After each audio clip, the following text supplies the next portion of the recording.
Yes. All right. Call this meeting to order. This is the special meeting of the budget evaluation team, Tuesday, March 4th, 2025. Looks like all offices are present with primary members. I noticed the meeting was properly posted on February 26th, 2025. Item number 1, discussion of possible action regarding the minutes of February 11th, 2025. Move to approve. I'll second. Got a motion and a second to approve the minutes of February 11th, 2025. All those in favor, say aye. Aye. Any opposed? Ayes have it. The minutes are approved. Item 2, discussion possible action regarding any items currently on the DET watch list for FY 24-25.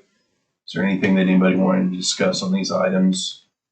If not, we will move on to item 3, discussion possible action regarding a schedule for departmental meetings. Ask questions about each department's FY 25-26 estimate of needs. This item, as well as item 4, are just kind of our standard items that this time of year and in the fall, we put those on there.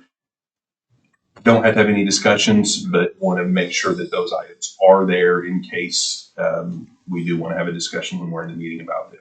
Does anybody need to have any discussion about item 3? Okay, if not. I do have one comment on 3. Okay.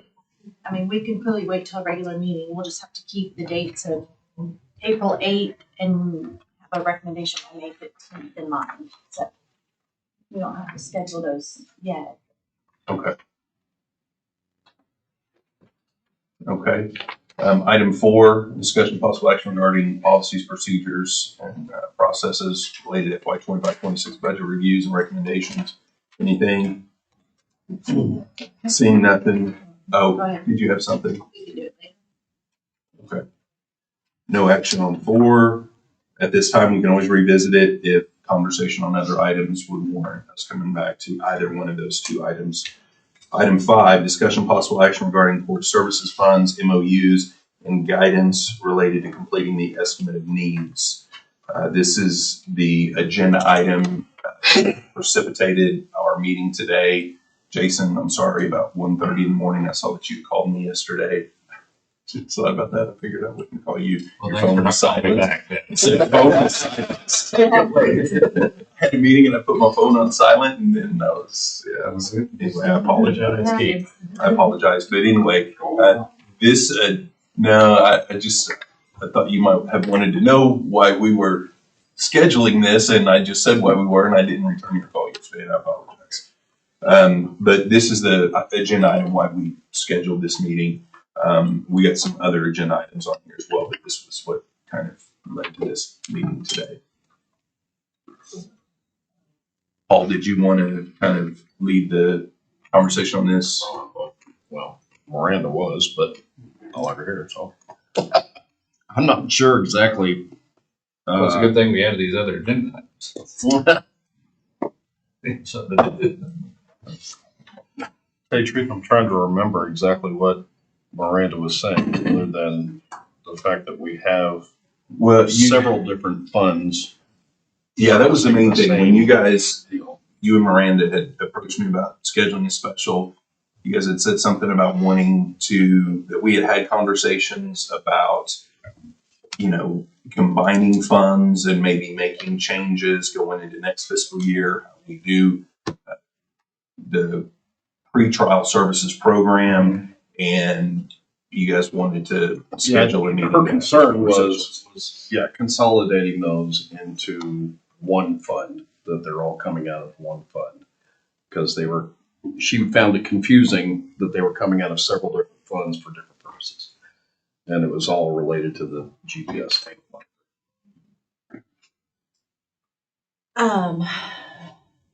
This is just throwing it out there for discussion, but these MOUs probably need to come out of general government now.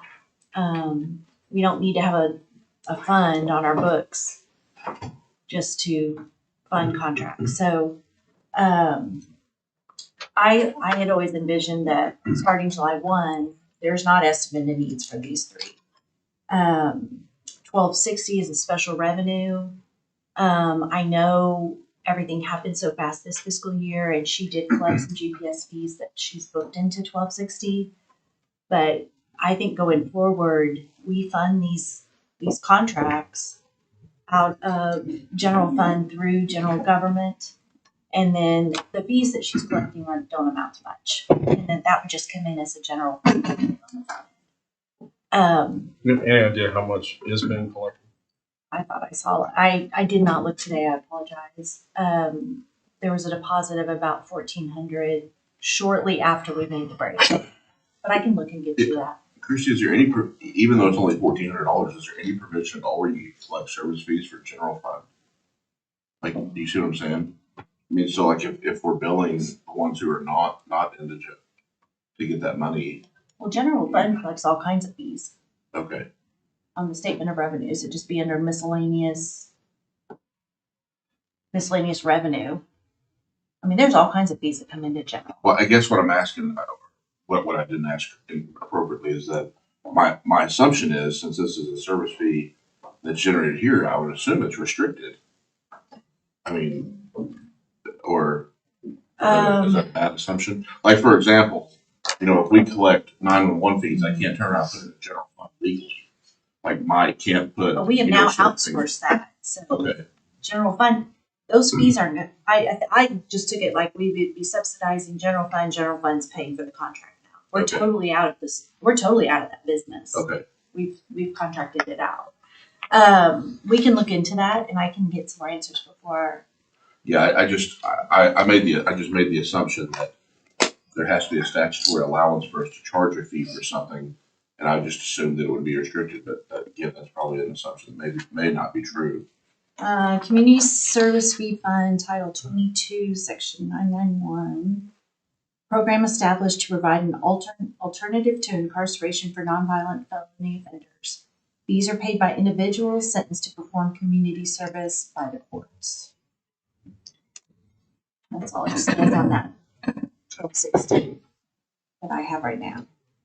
So, Chrissy, if for whatever reason we had to continue receiving those funds in the same account, so we currently receive them in, would anything prohibit us from just transferring those funds out of there into general fund and putting it into that program? I don't think you're allowed to do that either. Yeah. Well, I mean, you can. But again, I know it's weird. Like I know in the past some accounts we've been allowed to, some accounts we haven't, and I don't know where. I'm assuming statute, but I don't know where the trigger point is that allows you or doesn't allow you to do that. Right. Well, it makes me nervous that it's already a separate standalone account, which would lead me to believe that they understood that it was restricted, that you couldn't commingle with Well, that's funds. just when we were running the program too. Yeah, but what I was getting at is if we transfer it out into general government for the specific purposes of helping to fund that particular contract, then you can kind of tie the two together. But we may have to keep them separate. Well, and I mean, There's fees that are collected all the time. Right. It's usually through a depository fund. It's a clearing. You don't pay services, you don't buy goods, but fees get collected for say a certain month, and those a voucher will get cut and put into general. But and earlier you had mentioned the contracts piece. Were you trying to go down the road of, because it's contract with like a third party, maybe they don't fall into the same statutory guidelines, kind of like the jail, for example?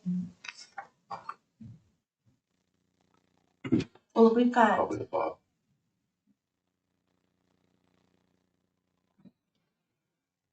really all it is the GPS fees. There's nothing else. And so the indigent fund, there's nothing collected in there. I don't think so. Okay. Like that's one that I would assume would be more restricted. That's specifically for indigent. Well, I believe, if I memory mean, there serves used to be correct, community service fees collected, yes, but we don't do that. but the This indigent, is just those few people that got shuffled off through the public defenders. Okay. the indigent fund was a fund that was wholly supported from the general fund we would do a transfer from general fund dollars into that indigent that wasn't individuals paying into it. It was an amount that the county was allowing to be available for GPS monitoring fees, so that when an individual is presented to the courts and the courts found that that person was indigent and couldn't afford GPS monitoring because the people that could afford it were paying before, now we had a bucket that the county could pay for it via that indigent fund. So we would just transfer money from general fund at the beginning of the fiscal year, and then as the account dwindled down, we would add more into it. So we started that fund with $50,000 10 years ago, or 9 years, something like that. And we went 3 or 4 years where we only spent like $3,000 or $4,000 in total. And then it started ramping up and picking up to where we were having to transfer money during fiscal years to make sure that there was a balance in there to cover those expenses. Yeah, for fiscal year 22, 23, and 23, 24, general fund put $76,000 in each year. But that fund was also collecting from individuals. So it was kind of a twofold. General fund would put an amount in, and then we were collecting from some individuals.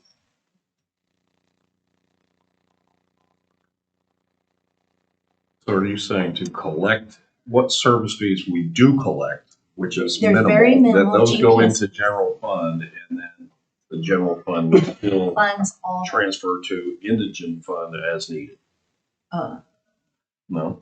I don't foresee paying for any portion of any MOU for pretrial services out of 1260. General fund's gonna pick it up now. Right. And General fund you was just have picking it this up. small amount, not much.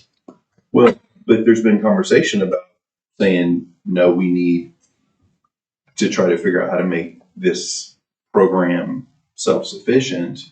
So, there may be situations in the future where there's more coming in. But I agree with what Christy's saying, is that before we had an account that we would put general fund dollars in to pay for this. Well, now that we're doing it via contract with other people and we're using general fund to pay for the contract, we don't really need to put money into the general fund, general government for the contract, and then money into the indigent fund to pay for indigent GPS. We just put it with the other dollars in the general government.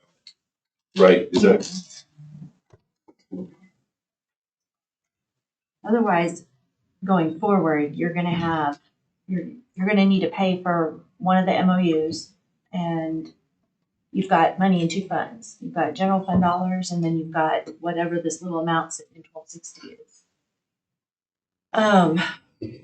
But I was thinking our indigent fund, that we were putting general fund dollars in to pay for indigent GPS. For some reason, my recollection was that the county was putting that money in there, but individuals that were paying for GPS were paying into a separate account. It was in 1260, 320.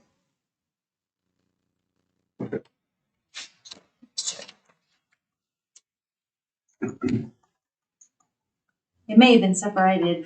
I thought one was the GPS fee fund, and then there was the indigent fund. Yeah, all goes into 1260, but it's Oh, 310 okay, and but it's 320. broken down into Yeah. okay.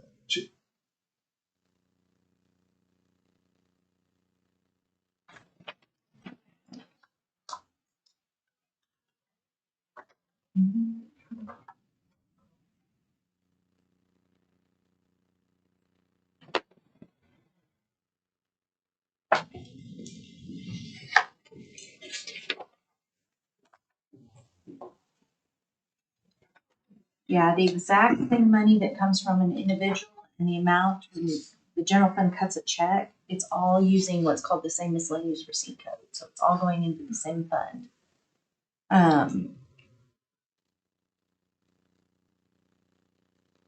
So is the motion to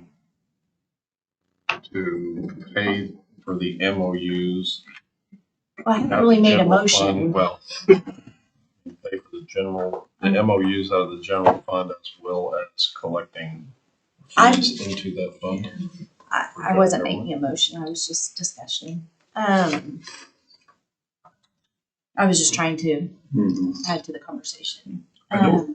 When we were talking, I mean, and I know that Teams currently isn't building for that. I mean, it came up more than once, and I think for you, I mean, that we would like to see that being built again.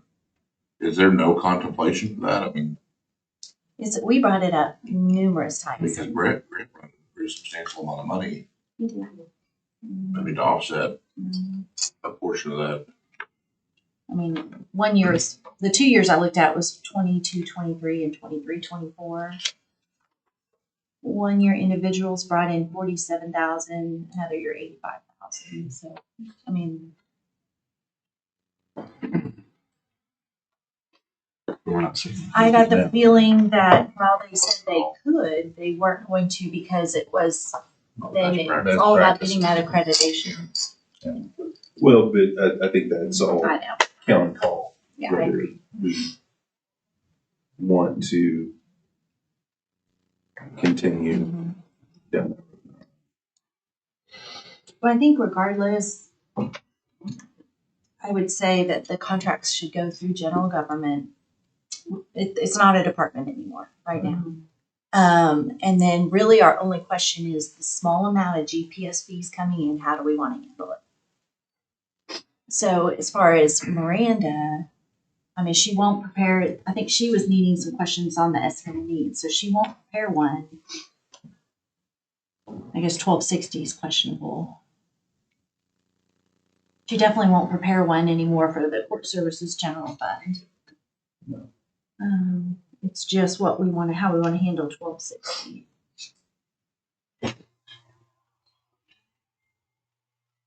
Unless those fees come in and she, like she's doing right now, an MOU to using 1260 for as much as she can, and then the rest in general, so she's doing that. Mhm. That would be the easiest at this point, but it's just not all being accounted for in one place. It's doable. So I think for now, we don't need a general fund, Right. and the special revenue, the 1260, could just We could keep, do that the best that they can, and we can continue the discussions how we're going to move forward into next fiscal year, and that may change what we're going to do. I don't think we she can want to. keep booking those there, and we can. Yeah, I think until we're finalized on how we're going to operate and do things, we probably don't want to close an account and stop the future ability of bringing in any funds via that special revenue account. Joe, did you have anything? You and I didn't have a chance to discuss this from a District 1 perspective. I'm often late, but I apologize for that. When I looked at the pretrial service, it just says the shell fund, and it doesn't have anything that is more specific than that. What I think I might be hearing you say is you're gonna shift the cost for the program to the general fund. What do you do then with the money that you're collecting if you continue to collect the GPS funds? What I would consider is general fund is front funding the entirety of the program for the year. If those funds come in, they're collected, they remain in the, is it the 1260, Christie? Yes, it is. They remain in the 1260 to be transferred to general fund or later utilized for the next FY's contract. So you're creating a rolling revolving fund. The problem though that you all are going to face and the board's going to face is the issue of the entity itself as it relates to GPS, right? If you fund a contract at an amount of $1 million, which part of that is inclusive of GPS monitoring, and the judges continue to put people onto GPS, is that going to force the county then to try to find money that it may or may not have to throw into that account? So as we're looking at this going forward, that's something that needs to be ironed out quickly. And as it relates to the accreditation aspect, and I've mentioned this before, and Brandon can help me out when I try to relate this to the jail meeting ACA standards, right? What they've always told us, and they being our attorneys and others, is that when a jail meets ACA accreditation standards, in some ways you can rely on that as a defense mechanism to try to limit your liability. Here, we're talking about it's just a best practice. Well, what are we getting at? I've asked that question before, and are we getting some type of defense if it relates to liability? Well, I don't believe the answer was yes. And so, while that's a best practice, and you would strive to meet those, where someone has the means to pay, but we're just eliminating because it's a best practice, that doesn't make any sense, because it's shifting the cost further onto the county. So as BOCC looks at this contract, there needs to be some serious discussions about what we do with the GPS issue. And I would think, keep in mind, the reason we're doing it now is the current contract with TEAM says that they shall follow best practices. That advisory board made a recommendation that being best practice, that's what we would do. But we don't have to continue to do that. So, Do we know where those, so you mentioned accreditation, everything has standards that are clearly laid out, right? And so, like, for example, ACA or NCCHC, there's, like in ACA, there's like 480 standards or something that give you exactly what you're supposed to do. And it tells you exactly how you're going to meet the criteria and what you have to do to substantiate that you did meet the criteria. So in this case, who defines best practice? Where does that come from? It's not made up out of thin air. And so I've not been able to locate the accrediting body that we have referred to more than once. yeah, and Brandon, I don't know, I haven't dug into that. I'm restating what I've been told by various judges and team personnel. Yeah, and I'm not saying that what we've been told is wrong. But No, I've been involved in accreditation for jails everywhere, and I'm still an ACA auditor. Not one time did it say that inmates or detainees shouldn't pay for their own stuff anywhere in there unless they. So I just kind of a weird one. Well, I've mentioned before that they're a way to do a cost benefit of it, which is what I think Joe's saying. What you're saying is there's a cost associated with doing best practices versus not. What's the cost benefit of that? And to Joe's point, does it help us in court?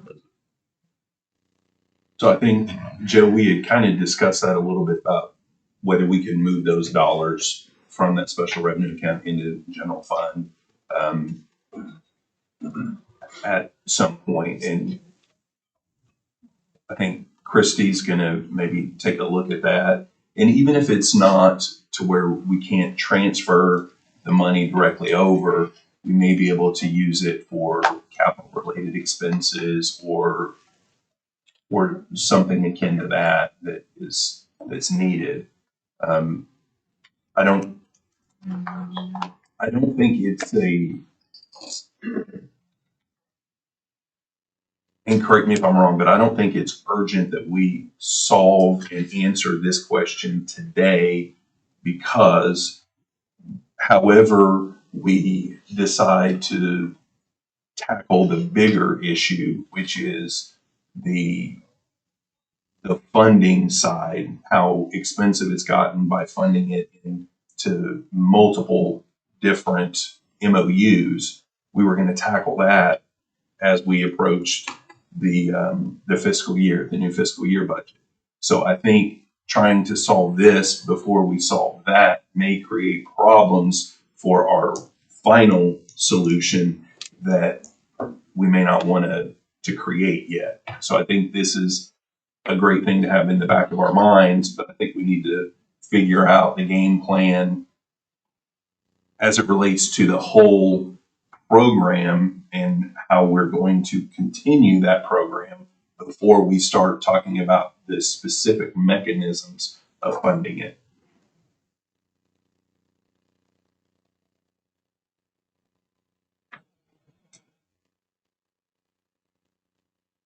Because I think that Miranda wanted this because she knew she had a deadline on estimate of needs.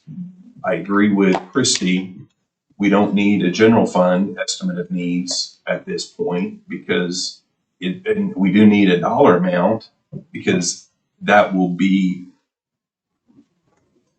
added into the general fund, general government estimate of needs. So we will need those dollar amounts, but we don't need the actual estimate of needs form for a general fund court services. And then the GPS monitoring, that's not that difficult of a estimate of needs to prepare, just like it would normally be prepared. You're right, we don't have to solve it today. If, I'm just not sure about money from a special revenue fund into general. Yeah. So maybe look at a depository fund to collect them there, and then those clear into general fund all the time. I guess I was originally thinking, when you fund them out of county general, or almost like juvenile, juvenile, when the money comes in for the beds, we front fund it, and then we take it as general fund revenue.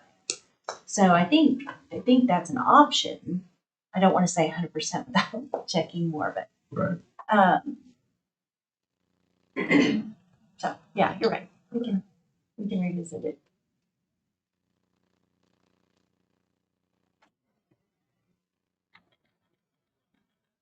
Anybody else have anything on item 5? Paul, are you fine with? Yep. Okay. Brandy, are you fine with that? Mhm. It's the Commissioner's Yeah. office. Okay. Because I think that was, you had a department that, not a department, but, Okay. Item 6, discussion possible action regarding the roles of chairman and members of the budget evaluation team. Christy, this is your item. It is. I know in January I wasn't at the meeting, but I've watched it a couple times. There was a little bit up in the air of the roles of chairman, voting members, and non-voting members. At the time, it was left to stay the same, and so really this is a follow-up, one to see what has changed as far as roles.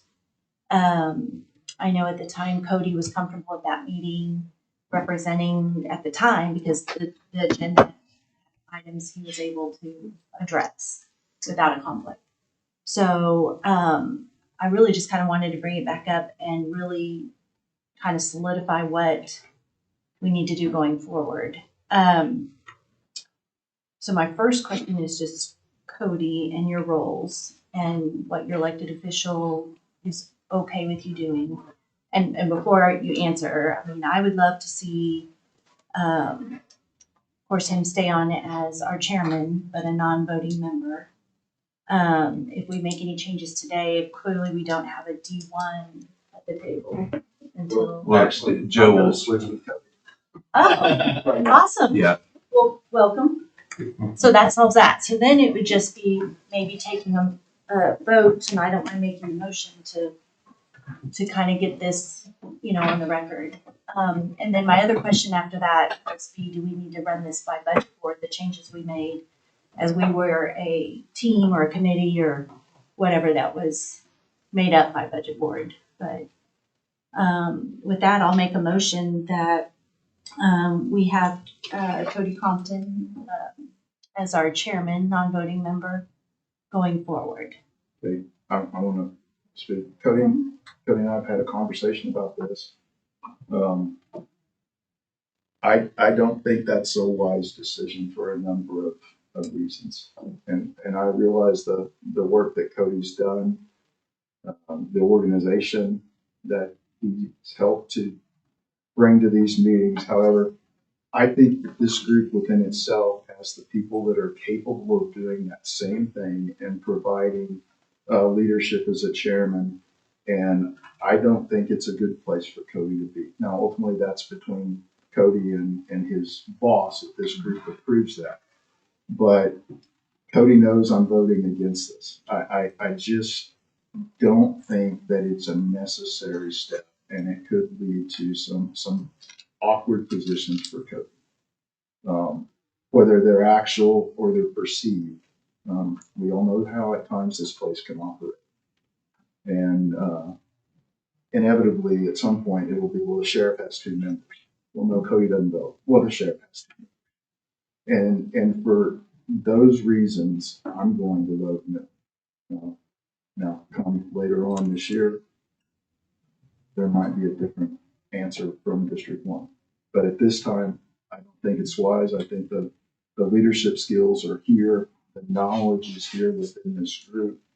And I don't think it's wise. And Cody knows that it's no reflection upon him. I just don't think it's a great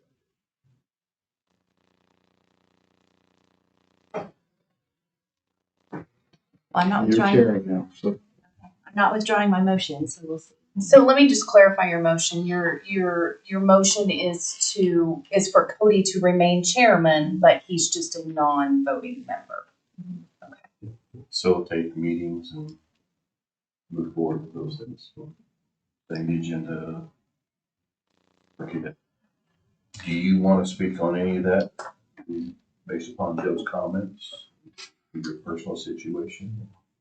Well, I appreciate where Joe's coming from. I think that if that were to occur, I think if everybody going in understands the situation, that it wouldn't be the sheriff having 2 members, because I would not be voting. I get what you're saying about the perception, but as long as everybody's on the same page, I've spoken with Sheriff Johnson. He is fine with it. I defer to Brandon as the sheriff's office representative to speak as to the position of our office. But I do recognize what Joe's saying about it potentially being difficult and putting me in a tough spot. It is a time commitment. I mean, as you guys are aware, but I do recognize that there's lots of stuff we've worked on in the past, lots of stuff coming up, and I am happy to continue helping in any way that I possibly can. So I think you've always taken an unbiased approach towards this group and this committee. So I can understand that concern. I've not seen that experience in the way you conducted these meetings. I do have a question. If this goes through, then Cody would effectively be a non-voting member. Would that leave D1 or D3? D3? D1. One? Okay. Without a vote. Without a vote, or would you be appointing somebody? Well, he's already on. I'm on. Oh, He's the alternate for district. Oh, okay. yeah, and honestly, at this point, Cody's chairman. I know you said I'm taking over, but it's, unless Cody just removed himself, I don't know what to, but. Well, I mean, we're for okay. the purposes of this discussion, This you're chairing discussion. the meeting because he's not here, he's not sitting. I will say, and I know what you're saying, I would worry about somebody having undue influence. What I found to be of extraordinary value is the institutional knowledge. And I mean, glad Paul's here because now I'm not the newest person here. But it's hard sometimes to go back and know that. And I mean, so to me, if the institutional knowledge wasn't really an issue, then I would say, But- yeah, go ahead and see you Jason, later or something. But I just think there's Is enormous- institutional knowledge really an issue? I mean, look at the amount of years around the table. I'm just telling you where I'm at. I think it, in some ways, it could be a reflection on this body that maybe there's a lack of willingness to chair it or do it yourselves or ourselves. If Cody is in that role and that's the sit and go. So I think there's plenty of institutional knowledge around the table. Some of us were here when this group wasn't even a formalized group and go back years. So I'm a no, but So if we weren't to vote yes on this, what would be the intention of District 1 going forward as I'll far? be here. Okay. And then, I mean, as of next month. But you're gonna be here On it anyway. Right. Whether this passes or not, you're here. yeah, I mean, well, potentially not, right? If this doesn't pass, then Cody's going to continue to represent District 1 until April 1st. And then who knows what happens in April 1st? Presumably, Cody won't represent District 1 anymore. I may or may not, but, so I can't tell you beyond April 1st, but Well, I'm gonna respectfully So when second the Cody, so if motion. this doesn't pass, when Cody's voting, he's voting for you? he's voting for me. That's why he's not sitting here, because I didn't want him to have to vote against himself. I can't imagine a world where, I know, he wouldn't have been staying, but I'm really thinking. I mean, maybe I'm just stating the obvious here, but I can't Yeah, imagine. the next perception commissioner- now is already. Well, I can't imagine the next commissioner is gonna have a sheriff's office employee be the representative. Right. That's my, I mean, that doesn't even What'd make you any say, Ray? logical sense. I said, I can't imagine the next commissioner that comes in for D1 is gonna have a sheriff's office employee represent him. I've been surprised before, but I'm gonna go out on a limb here. But essentially, we're just talking about a month anyway. We can defer. There is motion on the table. Just a second. Second by Jason. Oh. Want to take a vote? You want to do roll call? Brandy?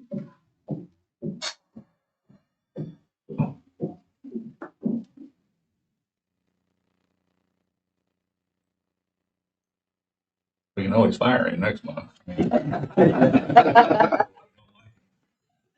I mean, considering it's just for a month, essentially, I mean, at this point, I'll vote yes. Well, if it passes today, it won't be for a month, because he's effectively out of the D1 spot as soon as we do this, right? Is that what I understand you to say? Is that how you do it? No. Well, he'd be a non-voting member, so you could effectively Well, I represent don't know. D1 if you can't vote. To whoever's point earlier, can you all make this change arbitrarily without the approval of the budget board? Presumably, if it passes here, it's gonna pass the budget board. But, and the reason we're kind of structured the way we are right now is, right, keep in mind that the Budget Act and the interpretation of the Budget Act doesn't allow me to set it budget. And so that's why we have it the way it is. Cody he offered, it helps me out that he's doing these meetings, but I've always been the alternate. So if Cody couldn't have continued, if the sheriff hadn't been nice enough to allow him to help me out, then I would have been here. I would not ask to appoint somebody else if Cody's not here in this month period, because of the Budget Board Act. I think maybe I could ask to have somebody added as an alternate, me the primary, but just not. And that's, to get on a different story, that's an issue that all the elected officials need to take a look at, so that if we find ourselves in a situation like this going forward, there can be full participation at the budget board level. And I would suggest changing the Budget Board Act to allow for, in the death, removal, or resignation of an elected official, that a person. Remember, when Linda Simpson was in this role, Linda got to participate. And so it takes it out of the hands of interpretation. So just my soapbox. That whole thing is weird to me anyway, because what happens if 4 elected officials are on the same plane? Now all of a sudden the county's entirely stymied. It just doesn't make any logical sense. So, But anyway, so for a month, this won't matter for a month, because Cody's going to, whether you want to try to make this effective after April 1st, for a month, he's going to, unless he tells me he doesn't want to do it anymore, but he's going to continue to come and represent. By doing this action today, if it needs to go before budget board, it's a recommendation, then it gives us that opportunity to present that and move forward to. Cody, Would you be- comfortable with selling this to the budget board? well, I was approached with this by a few members, and I think I've told everybody that my boss is happy for me to continue. I'm happy happy to devote my time to this, but I'm not gonna politic for it. I'm not gonna ask for it. I'm not gonna vote for it. It's whatever the will of this group is. That's just my position. We've never gone to budget board when we changed And chairman. I was just about to ask that. I just didn't know if this was a unique situation. I Well- just didn't wanna overlook that. There's a resolution though, Christie, that established this group and it lays out And an individual from each office. So I think you would need to change that resolution. that's why I was key pointing to you, because at some point I think maybe in here you had talked about looking at the CCRs or the resolution or whatever it is that allows this group to exist. And did you ever come through and find out what that? I found the old one that cannot possibly be the operative right now, but it did have a provision allowed. I don't think we've redone it. It would have been Yeah, 04, we're still 05. right off of AG's opinion, right? So I'm sorry. I There, have to look there at it. was one amendment came along when the DA came along and said we needed to start taking minutes. We used to just be a working group, you know, more taking minutes and stuff. But And the I don't know if the that's one I why looked it's at allows for, All right, then I stand corrected. I thought we had. best I can at the time we remember, established the allows laws, for you to that's have no a picture. resolution. So Just as long as all the offices are represented, you can still He's just going to use those two. do that, but I'll look at it again. I was I was surprised too, because Jason told me about, did we redo this? And I told him the time frame when BE2 was reconstituted as an open body, and he researched through and couldn't find a resolution, so. I want to restate my vote, because the more I think about it, the more I feel like, the position we're putting District 1 in isn't fair. Even though it may just be a month and things are gonna change with the new elected official. So my vote's no. yes. I happen to agree with Brandon in thinking that it's not a stretch to think that regardless of the situation, Cody's gonna be gone next month anyway. So my vote's no. Yes. I'm a yes, but I would like the blessing of the budget. I'd be a yes. Yes.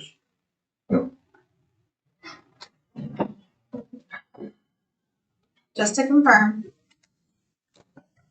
I have Brandy as a no, Jason as a yes, Paul as a no, Christy is a yes, Rick is a yes, Mike is a yes, Brandon is a yes, and Joe is a no. That is 5-3 for yes.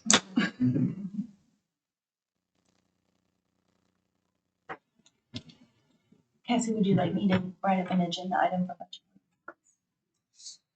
And Christie, You're gonna present it? you'll present it, correct? Please express our appreciation to Sheriff Johnson tonight, so. I will. Okay, item 7, discussion and possible action on recommendations to define as a matter of policy the term flat budget. Jason, this item as well as the next item are yours, so. May to some extent combine these two, but just in a number of conversations with Chantel and Brooke and our finance team.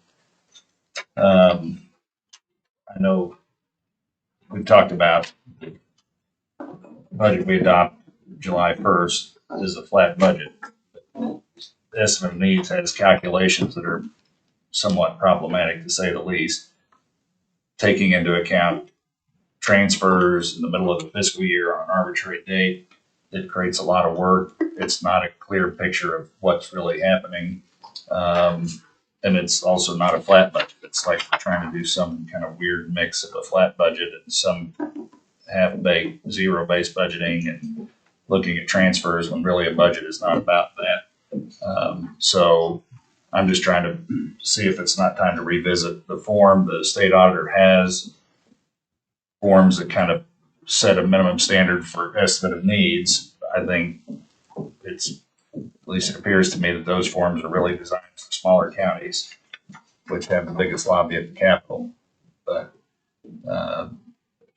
I wanted to have the finance team to have the benefit of a discussion about what is it we're gonna adopt. The goal of adopting July 1st versus September. And then what changes can we make to simplify, make it more efficient, more clear, the data sources, what the calculations are. And I know you've been talking to Chantel, and there's been a lot of other conversations. I just wanted to have it on the agenda so we can talk about it. If we want to make some changes, I think now's better than a month from now or next year. So Brooke and Chantel are here and can talk more about it. I mean, I'd like to hear some of the discussion that particularly you've had with them on the formula and that. But to me, it struck me last year that we're doing estimate of needs at this point in the year, and we're not going to really use that information until September in any kind of a substantial way. A lot changes. You can actually have better data if you wait until later in the year. The auditor and the statute requires you to have the estimate of needs done by July 1st. Seems like a no-brainer, but I think I don't understand why we're pulling in transfers there. That's important to know, but I don't know that it has to be a part of the budgeting process. It didn't used to be. And that's why institutional knowledge is important, because I'm not sure why we do it this way. The county constitution requires it, but I just wanted to have it on here to have the benefit of broader discussion to hopefully simplify this for our finance team. And Chantel, did I miss anything? Or Brooke? We may have some answers to a lot of questions. I was hoping to get that generated first. And maybe that can... Well, I know part of the issues that I know I had and that we have discussed previously was the start of putting those transfers onto our budget. I know I'm having a hell of a time deciphering through all of that when that didn't used to be part of the estimate of needs. I don't recall when that started, a couple years ago. No, On the transfer. Yes, where it has just kind of the interdepartment transfers, transfer from salary to M&O and whatever. Well, They've always They've been there. always I been think there. we had the italicized to Yeah. kind of document them. They've Mhm. always been there. So On the estimate of needs. Yeah. Yeah. You do a snapshot and any transfers up to that date, and we need to talk about the snapshot date, but any transfers have always been there. We just started for information purposes, putting those minus here and up here to document the transfers that had happened since September. It was still there. It just, in the past, it was there. We It just wasn't enhanced as, it. it wasn't clear Mhm. that it was there, but it was there. We've just broken it out a few years ago so that you could see. The actual transfers. Yes. Yeah, we Yeah, but the never- transfers were still in the overall amounts that were there because we do the snapshot. Mhm. I think a long time ago, didn't we do like March numbers instead of February or something? And we moved it. Mhm. We moved it back. Mhm. But that's really the only major change that we made on it, was just moving it back in time to help alleviate an extra month of transfers, and also to start the process sooner. But are Good. knowing the transfers, is that, I'm just dense as a post, I guess. I don't understand what that has to do with creating the budget. Right. If it's just interfund transfers. And I know, Right. I know, that's why I was last year, I went to the doctor for this. I mean, I was like, can you help me understand? Because I did not fathom why we were doing this. Right. And it's important data. I just don't think it's important to this part of the process. And it's problematic for our staff trying to include that in there. I mean, it is creating no end to confusion. Mhm. And I guess what I'm asking is, can we recommend a change in policy and procedure where we just look at, for July 1st, we're going to do a flat budget. That means you get the number you got last year unless you can show us there's an urgent need. Something's going to change between then and September. But then September is where we really can go through with a fine tooth comb. You'll have, if you need to look at transfers, at least you'll have more months to consider instead of picking an arbitrary date 2/3 of the way through the fiscal year to look at something that is not even relevant, that bogs down the process. But I don't understand the process well enough to know how to articulate that. So you're saying the flat budget would be what you got loaded in July 1 of last year? No, it'd We be the started- September, it'd be the September, yeah. I mean, otherwise, I mean, and I know we've talked about this at some point, but I mean, the way that we budget in general is just super weird to me.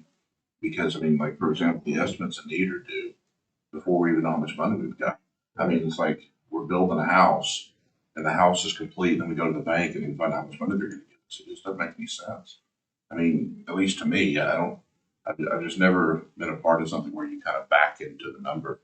We Which is- really which is- don't. I mean, the estimate of needs is exactly what it says. It's an estimate by offices and departments of what they think they're gonna need for the year.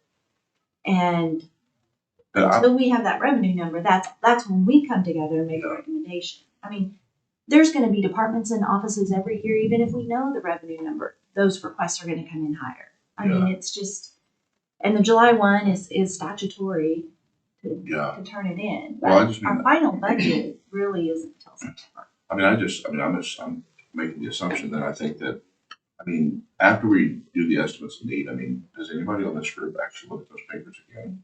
Am I the oddity that doesn't? I think we do in September. Well, I mean, look at I it just in mean, September. I mean, when you've got your finance people actually, Because if they're asking for okay, something, I look to see. I gotta what buy they coffee, for it. I gotta buy coffee paper, pull up the estimates need to make sure I follow. Do you see where I'm going? Like, it's not a true budget document to begin with. To me, it's just an exercise in futility, which I know we have to do it, but I mean, kind of to your point, I would make the assumption that, you know, when people, I mean, I would imagine that at least everybody in this group at least sits down for elected officials at some point. I mean, we do. I mean, I do. And we say, you know, this is what we'd like to ask for. But, you know, we also are cognizant that everybody's eating from the same pie. You know, so, I mean, if there's a lot more things we could ask for that we don't. I think a lot of elected officials are that way, I would guess, but maybe. I think it was even more so before we adopted that budget cycle. Yeah. Prior to that, it was Mhm. really a guesstimate of things. Is there any benefit, and I just wasn't sure, is there any benefit to combing through the entire package of needs forms in July versus September? Do we gain anything by doing it now versus then, as opposed to just plugging in, you get what you got last year until the September time? I think it gives us several months of a head start on knowing I don't like. so-and-so might need this, so-and-so might need that. So it kind of acts kind of like the watch list a little bit, where it just puts everybody on notice and on the radar. And it gives you the opportunity over those months to have a conversation with that department head or that elected official. Do you really need that? Is there another way that we could look at funding that? Is there another way we can do that differently so that we're not just waiting, getting the information and not having time to have a larger conversation? I think that's really the benefit, having those conversations now versus waiting until a condensed portion of time before the September 7th. And I don't know that you have to wait until after July 1st. It's just, I don't know that you have to do it now. A month from now is better. 2 months from now is even better, maybe. But there's been some suggestions about changing. It'd be nice to change a fiscal year. In effect, I'm saying do it, but we still have this July 1st budget. But we're effectively changing our fiscal year to September. And that's, we'll have to comply with state statute, but that's a compliance. You can just plug in your existing budget. It's flat budget. That we just coast on by July 1st by doing that. And then September really is the emphasis. We can start mid-May or middle of June, however much time we need leading up to September when we do the real budget. I mean, you mentioned before that you never even look at the budget book that was printed July 1st because it's not, after 3 months, it's not relevant. I mean, we're. I think there should be a second. Yeah, I do too. That's how it works. So Jason, That's are you another saying that after September supplement, when we get that number, so in October, you pull your budget and you see what you have budgeted basically to begin the year in salaries, benefits, M&O, capital, and travel, and you list those numbers on your actual budget, not considering transfers around within those funds during the year. Well, and I would also recommend doing somewhat like what I understand Tulsa does. Tulsa just does one budget year because they have enough revenue with their sales tax that they can defer the growth revenue the following year. We can't afford to do that. That's why we do the September budget.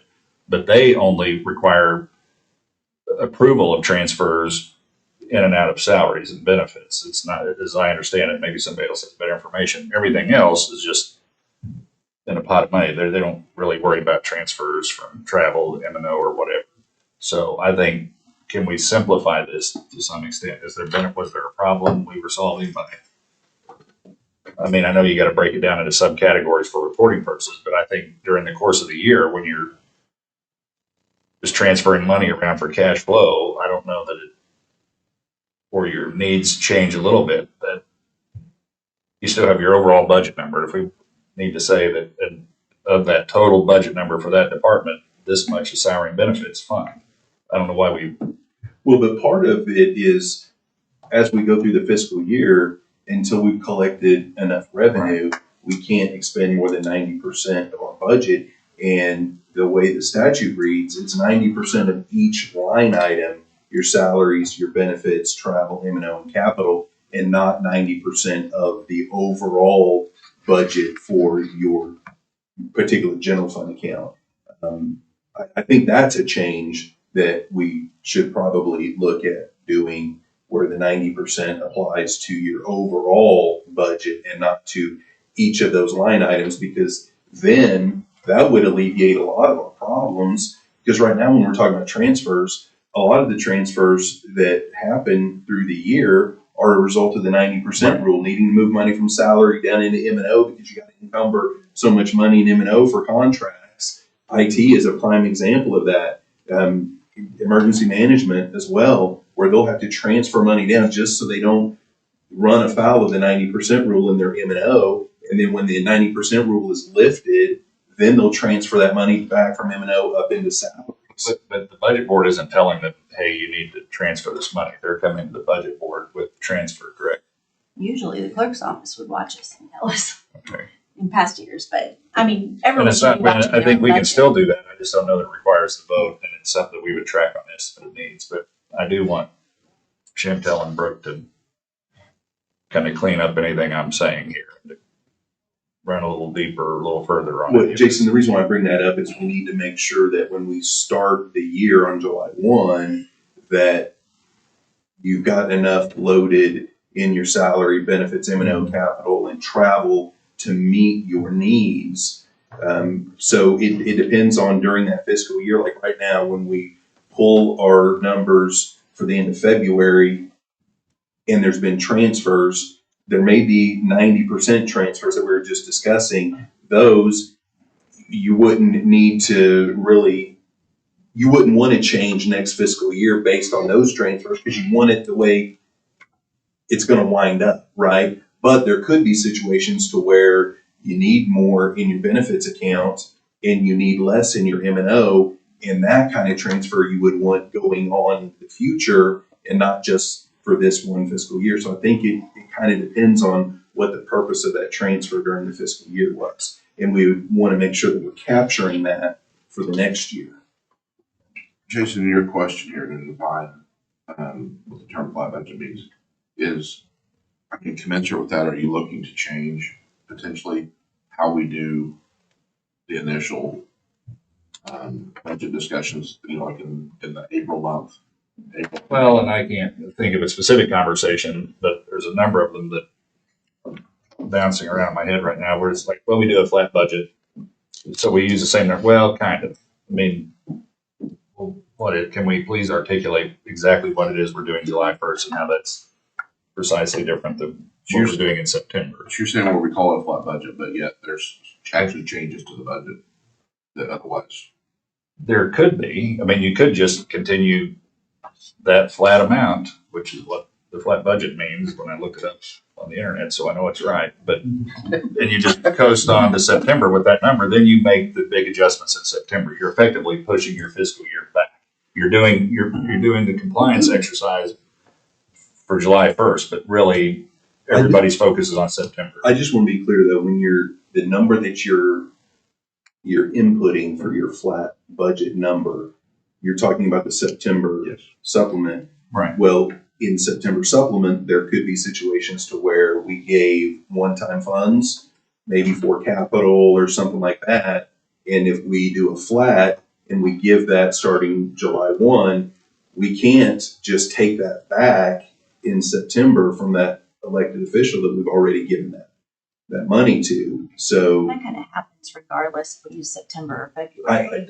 We No, just, you're going those to are the account types, for it somewhere. those are the types of things we have to try to, we used to have good notes on those. But that's what I'm saying. If we just took the September supplement number and said we're gonna go flat and not have any of the conversations about any of the stuff, we may lose those one-time transfers that we need to back out. But part of what I'm saying is we can define it. So flat budget means you get what you got last year minus one-time funds that have been identified and tracked. Everybody understands what that is. I don't know, but I'm saying it. And I don't know that it's always necessarily one time, like for example, me, like this last year, I actually asked for, we asked for $7,000 less than we got the previous year. But then beyond that, we took $80,000 and sent it over to MIS for them to, instead of just playing the shell game with one of our IT contracts.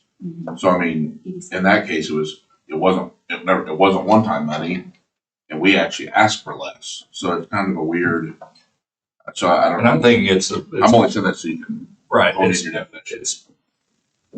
It's all things being equal, it's the same number as last year, but you will have the kind of things you're talking about that are mid-year changes. I brought this up, I think, at the last meeting. Is there a way of tracking that?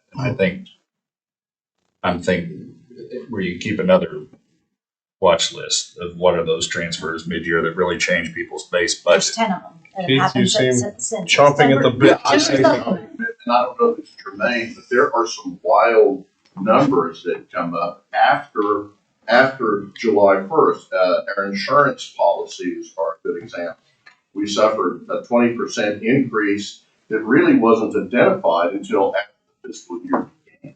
Well, that just leads into what Jason's kind of talking about here. We can't make this call ourselves because you got statute, and I don't even know if there's mention in the Constitution about what our fiscal year beginning and end date are. But we can't just change it. We all recognize that. But starting July 1, we don't have information, to On a Keith's ton of point, about some of our expenses. But I mean, Mike can attest to this. We don't even have all of the appeals done until a lot of times the second week in July. So there's no way for us to even have good revenue numbers. And one potential problem down the road, if we do a flat budget based on September, when we're using conservative numbers that the assessor will give us to begin the fiscal year July 1, we may not have enough to cover a flat budget from September supplement beginning July 1 of the next year. I remember we suffered increases in our HVAC costs. We had a terrible winter. There were increased costs. Providers were trying to recover their expenditures. Please provide for some elasticity because things happen. Well, and that's the reserve account, right? Reserve, but you're always going to have, wherever you draw the line, you're always going to have stuff that shows up after. But I'm approaching this as simply as a process of finance department. What is the simplest way to accomplish the goal? And right now, it's just the form was a form, I guess, created in our office before anybody in our office was there. That's there now, and just as we've talked about it, we just can't escape that it doesn't make any sense under the current circumstances. It seems there's got to be a better way to do it. And again, I haven't been in the conversations that Christie's had with the finance department about some, at least on the formula side, but this is where I was talking about earlier. The institutional knowledge is really important, and the technical knowledge. I don't have either these things enough to have a strong opinion other than it seems like there's a better way to do it. Our finance people think there is. Is there anything you guys can add, Brooke? Or Yeah, all of the points. We have, for the past several years, whether it was March, and I know it's been February the last several years, we have taken the most recent snapshot and used that as our flat budget, meaning this is your current budget, right in when it's triggered to load those forms. And what that budget worksheet that was added, it's not a SAI form, then that gave us the tool when people come in with the needs, those two columns, on a category expense level, not line detail, we could say, okay, your current budget is this in these 5 categories. You're asking for this. Why are you asking for more than you have right now? And whether we revert back and use September or if we stick with the February, you're always going to have, if it's September, you're right. There's 10 things on the watch list. The budget's changed. Stuff went from reserve to someone's budget. So things, 10 items. Or you're going to have the February. And I think I've always been comfortable with that because to me, that's the most current budget that you can get. And it has all those in there. So say in February what? the February snapshot, whatever day we choose. I know as of right now, the totals are as of February 18th were pulled. So I would prefer an end of month, a true end of month one. But so let's just say when you take your snapshot in February, you load in your 24-25. To me, I've always considered that the flat budget. That is your current budget as close to having to fill out these forms that you have for the fiscal year. So when you are asking for your dollars in those expense categories, we see what you're currently funded for. And then you're asking for whatever amount. And if it's more, that's where our main dialogue is. Why are you asking for more? Justify why you're asking for more next year. I've always considered the budget not done until September. And of course, then you have these kind of things. But July 1, you really just need to have enough salary. But the main thing is a pretty good chunk of your budget because you've got all your fiscal year contracts you have to encumber. I'm still comfortable with us. We need to be consistent. So you need to have a baseline. Whatever date we choose, that's what needs to get loaded. I think the most recent of what your budget is today is probably best to start with. And then use the same one. I guess that was it. Can I just real quick, because you said something that maybe I misheard you.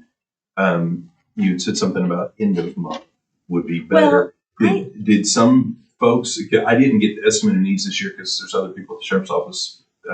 They loaded in everyone's budget as of February 18th. Well, but that doesn't capture February Right. salary dollars. Right. Right. And it's easier to have it in the month. I mean, I guess if you say February 18th, okay, the salaries as of July 31st or, whatever our pay periods are. But your salary doesn't get deducted from your budget until the end of the month. Right. So I prefer an end of month. Whether that's I know whenever I January, did it for District 1, I always pulled our We're told munis you. report. the forms and the Yeah. instructions say use your. February 27th. That's what the forms have said. Use your February, The one thing, so but you've loaded in as of, and the February payroll wasn't posted yet. So, I mean, I understand the significance of having a February 28th number, because then I guess that allows you to take all of your stuff, divide it by 8 months, and multiply by 12 months to create some sort of extrapolation. But like when it comes to like salaries and benefits, again, I'm gonna make the assumption, like let's say Mike is, I'll just put it on the spot because I know the answer already. If you're down 3 people on February 28th, you don't put that in your estimates of need. You put what your full FTEs are, right? Put what your budget is. We're budgeted because Right. if I'm down 3, I'm You see what I'm saying? It's pulling like 3 new. So the snapshot on February 20th is entirely relevant for staff. Well, if you hire people. Yeah. in positions. And so, so the only way, I could even think that it would be relative would be like the M and O stuff. I mean, it's, I don't know, again, it's just another one of those weird things that we do. Well, when I say It's just, your budget, I mean your budget. I don't Right. mean what you've spent. right, But then Well, why are we looking at a February 27th number? That's what I'm totally floored. because you You got can't 8 months capture worth all of this stuff. expenditures. But then It's but the most that's current actuals, budget right? you have. You've got all these changes. It's a snapshot of your most current budget by expense category. And we do it then because we have to have time to have the departments fill out the estimate of needs, get them to the clerk's office verify them before they can get to us for us to have the discussion. Otherwise, if we could do it like that, then we could do the end of April, right? You do the snapshot at the end of April, you do it, and then you can go off those April numbers. But we just don't have enough time in our processes to be able to do it then. That's why Well, I have an we idea how to give us more time. moved it back. Do it in September. With that being the target date, because then you've captured every other transfer that would happen later. I mean, It doesn't give you time to prepare for things that you didn't anticipate earlier in the year. This Okay, I don't know. half year's look at past expenditures gives an adequate look to see how each department is operating. And if there are any gross adjustments that need to be made, you've got time before July 1st to identify and prepare for those. One thing that I've wanted to see in the past, and maybe it wouldn't be helpful to anybody else, but on that form, we've got your actual budget, and then for the current fiscal year, and then your estimate of needs requests for the next fiscal year. One thing that I've always thought would be helpful is if we had a column for what your estimate of needs request was from the previous year. That way I can see what your request was last year and what your request is this year compared to what your budget is as well. So that is on those. Like I say, it is. So right now, on our estimate needs that came out, Yeah. I call them expense category. Expense category totals, the 5. Those are your February 18th numbers. Underneath that, the line item postage, printing, water, all of that, those figures came from your estimate of needs last year. They Yes. didn't come from what if you change during the fiscal year and move No, things it's what you into. asked for. I thought that And was so now actual. it's showing, so at the bottom, it's highlighted in yellow, and it's basically like, here's your budget, but here's what you asked for in the variance. Because we were always changing ours to be reflective in District 1. We were changing ours to be reflective of our actual expense. Well, yeah, that's good. That's the exercise that is built for you to do. Right. But what I present, What they preloaded was your estimate needs for printing and stuff. Okay, I'm not seeing that shit. So. Okay. Okay, you've got to seem like you've got. well, I just wanted to take an opportunity when the time is right to explain where the numbers came from, what the intent was to the department. So there's been a lot of activity, especially with needs in my conversation with Danielle. And so I thought that might be the next step would be good to segue into some of the things that we found to answer a lot of questions, many of the same questions. But I thought this discussion was also very important. Have at it. Yeah, Let's hear it. cool. So just the forms that were sent out, based on previous conversations with many offices, where utilized the February year-to-date numbers to upload your SMB. What that meant to me was I went into Munis and I pulled a year-to-date budget on February 18th. And it told me your approved budget, and it showed me your revised budget, and then it shows expenditures, and then your remaining. So I hope everyone is just familiar with the year-to-date. So I took the revised budget column, and I plugged it in the purple boxes into the estimated needs. Those purple boxes are just, it's not a formula, it's manually typed in there, and it's something to compare to the detail that gets added up and summed up, and then you compare it to the purple box. If you have one, you can share. So, and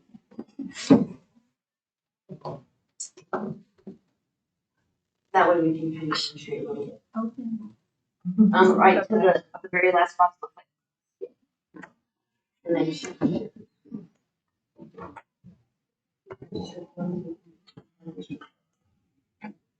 then go ahead and zoom in. And then scroll down to M&O.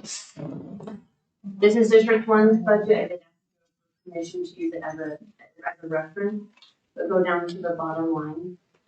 So everyone is familiar with this bright yellow line with the red text. The reason this is there is because, as Christy was explaining, the detail right above it, scroll up so you see some of the M&O numbers. These Are numbers. there numbers up there? Yes. Thank you. Maybe you can hide columns 1 through 9. What can you do it I full think screen? they're. Huh. Or it's because it's Teams. Is that a little bit better? Microsoft, yeah. Thank you. The detail level that you see here are numbers that were pulled from the last estimated needs worksheet that were turned in. It's the last Excel file that I have access that the department turned in that showed postage, office supplies, the little details. It doesn't tell me that that's what you were approved at July 1, or if it changed at September supplement. I have the September supplement changes, but we don't talk about if you got more money for postage. We don't talk about if you got more money for office supplies. So I just took a snapshot of those numbers, and whatever didn't add up to equal the purple box, I just put the difference in a highlighted red line. Generally, in years past, what that tells the department is what Cody was saying. You go in, you tweak those numbers to match kind of what you have spent, your actual, and you make those numbers match. Some departments are used to that exercise. We have new personnel that's not, so I kind of explain that a little bit, and it is confusing. So some of these questions I can address a little bit.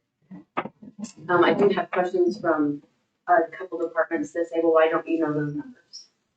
Since these are estimated numbers, the only thing I can pull from units are actual. If that makes sense. So that explains the purple and the yellow box. Now, when it comes to your salary projections tab, that came from your last year's estimate of needs also. And I kind of explained this to Christy a little bit. I did not go into the payroll system to check your actual salary amount or the number of staff that you have for actual numbers, because as a budget, a department may budget for 10 employees, even though in any given time it could be less or more, and you work within your budget. Generally, you just work within that purple box. This is the estimate of needs that was provided to every department, and the number in that purple box, I can reiterate more, was whatever was in that year-to-date budget that I pulled straight from Munis. So I was trying real hard to capture kind of what Christy was saying. We just took a date in a snapshot. February should capture what was approved at September supplement. It should capture any general fund reserve transfers. The worksheet has formulas built in. So doing our best to make sure that those formulas portray and match Munis was difficult, and that's why there's a lot of yellow lines. I have more information on that in a minute. Everyone's really worried about their benefits, and I have information on that, and we'll talk about that in a second. But right now, I'm just wanting you guys to know what I put together and what I sent out. So based on that, and feel free, anybody, Joe, Brandy, what our conversations have been, what you have learned talking with me so far, is there anything I could add? Yeah, like on the salaries, for instance, when I went in to do this, my approved budget, July 1, was $313,000. And so I couldn't get it to reconcile it. And then we stumbled across, oh, wait, they used the estimate of needs, which completely threw all that off. And so my salary account went from 313 to 323. There were two reasons. I had an $1,800 interfund transfer, and then there was a $79.60 number that was transferred in to account for the 2.5%. Well, it was driving me crazy because I went over our salaries at the time. We got the 2.5, and the 2.5 actually as applied to our salary was less than what I got. So everything was kind of driving me crazy. we've been able to square, that's the 323 number now, Chantel had in the purple box. And she's gonna touch on the benefits, which I still don't know the answer to, but I can't get any of that. I don't think I'm alone, get any of the benefit stuff to come out right. So that was the problem that we were having, is just where the numbers were being pulled from. The estimate needs versus, and I mean, everybody knows that everything in the detailed line is it's just a guesstimate, as you guys were talking about. I think the only number in our M&O that is a true reflection for us over the years has been that special projects account, because we know what people are wanting us to do in terms of school districts or jurisdictions, and we have estimates on what it would cost us to reimburse labor and equipment back to highway cash. But everything else is kind of a guesstimate. So we were able to, we got salaries figured out, although I don't quite understand. But we got it to resolve it. And on paper, old school, I could get everything to align, right? This much to start the year, this year. We transferred out this much for benefits. I transferred within my fund this to this account, and I could get the dollar amount to line up, but I just didn't get it to do it on this yet. So. I did have a question for some of you. I didn't understand what, you were saying about salaries and pulling that number at the end of the month. Because, what I was thinking is that if I pulled a February year to date, it told me exactly what was in your salary account.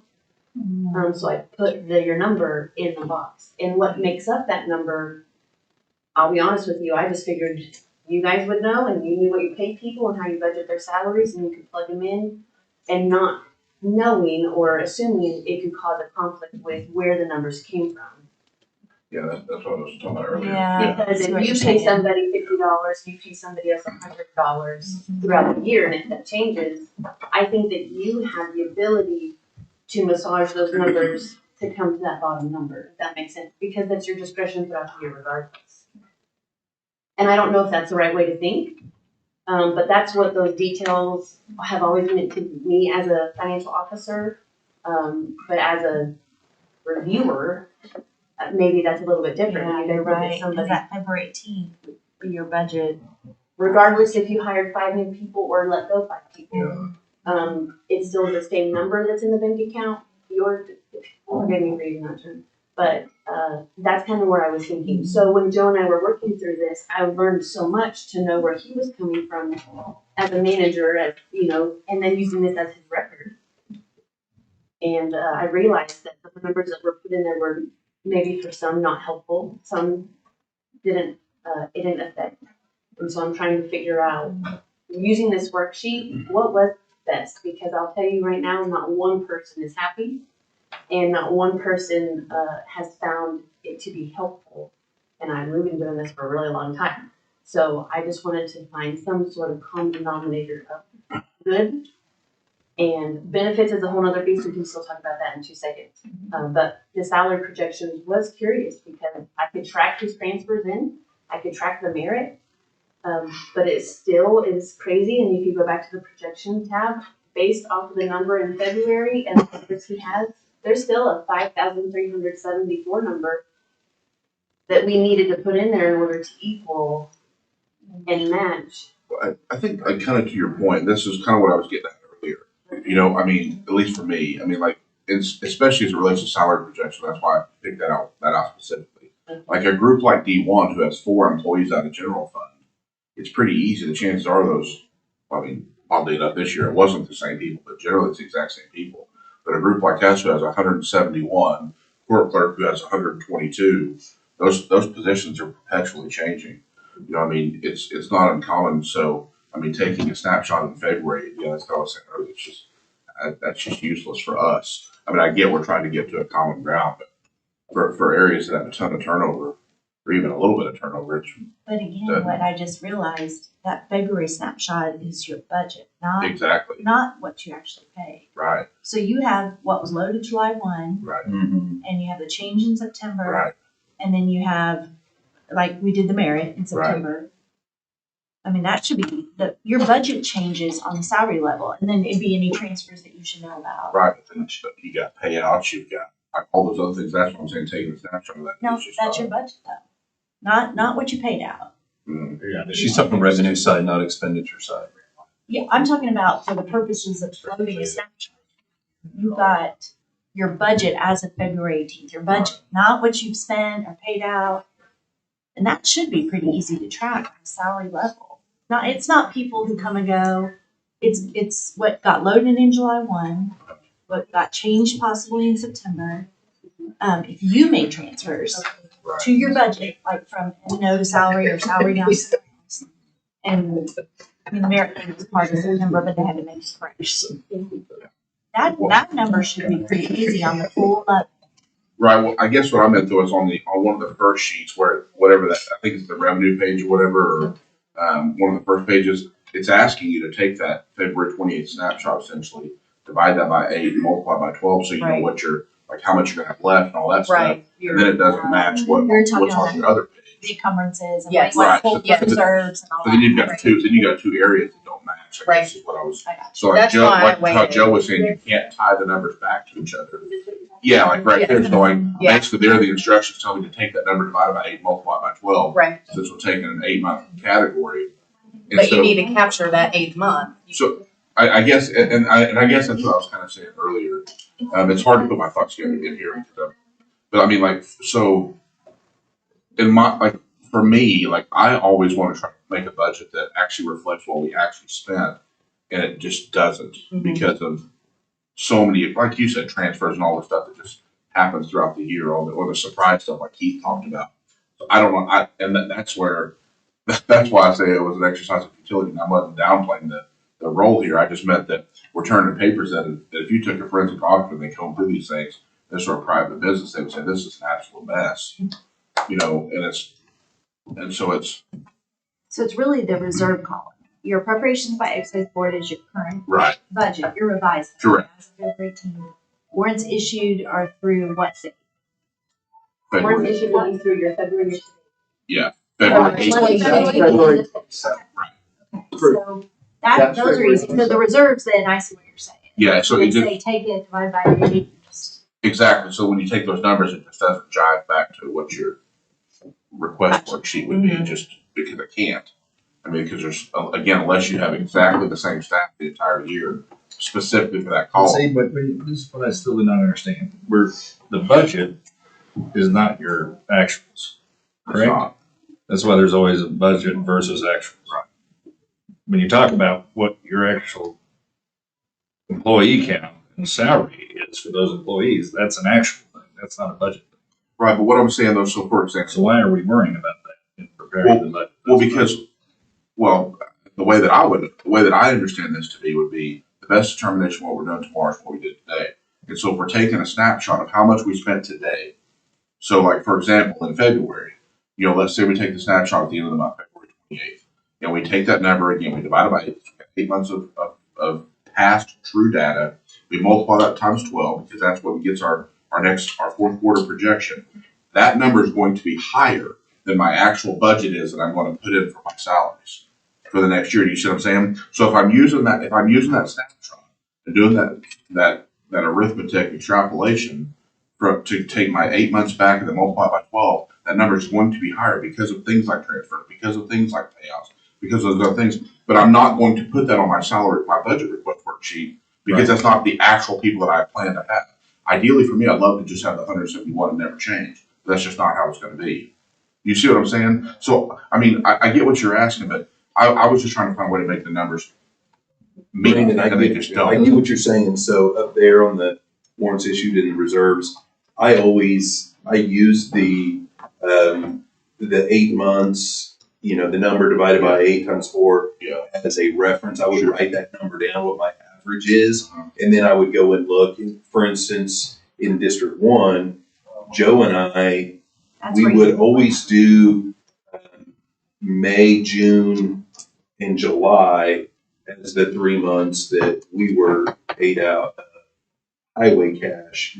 So when February comes, if I do the extrapolation, it's gonna show me over budget if I'm counting me and Joe Exactly. in. So I would look at the average and say, but is this average going to actually be actual? Right. And it wasn't, and I would just make those adjustments. So that's on the- exactly what I do. Well, that's what I do too. But now, like you said, it's a lot easier when you're dealing with 4 or 5 employees Yeah. versus. Well, and that's what I do too. Again, it's like going back to the salary projection sheet. I would never put on there, well, I've got to adjust my salaries based on what I actually paid out the previous year, because that, but I feel like that's what the estimate needs is asking to do, is what I'm saying. It's asking us to do a certain thing, and we're not doing it because otherwise our numbers won't jive. So, Is the effort to identify a number that you're going to spend and not deviate from, if that's the goal here, it's not gonna work for facilities because we're always chasing people. I can't get technicians, and then the moment I do, if you hold us to what we're spending currently, I've got to chase around trying to find money to hire a technical person. I haven't been able to do it for 20 years I've been here. well, I don't think I that. don't think it's a really, on this sheet, I mean, everyone has that. People come, we're Sure. 6 vacancies down, so, I think you probably do need to look at these last 4 months, like, get the average, look at that, but really that column, when you say reserves, it's what you really truly think. It won't always be right because of all that stuff. But this sheet, the purpose of this sheet is really picking up the lapse, that undetermined number, that figure there gets pulled into so much as far as revenue projections and everything. So you're just kind of, like, to me, this is just kind of a snapshot of what you think you're gonna ask for, plus maybe what you're gonna lapse. The other sheet is the snapshot of your current budget in the column of what you're asking for. And to me, that sheet is important as a BET member, because that's my first go-to. What do you have right now? What are you asking for next year? Why are you asking for more? So maybe they just have different purposes. But I think that reserve, I mean, the 8 times 12, if you know, you may already know you have a payout that you could add there. You may already know some vacancies you decided not to fill. So you know what to adjust. Yeah. I mean, I think that reserve column should be as accurate as you can kind of think through it. Yeah.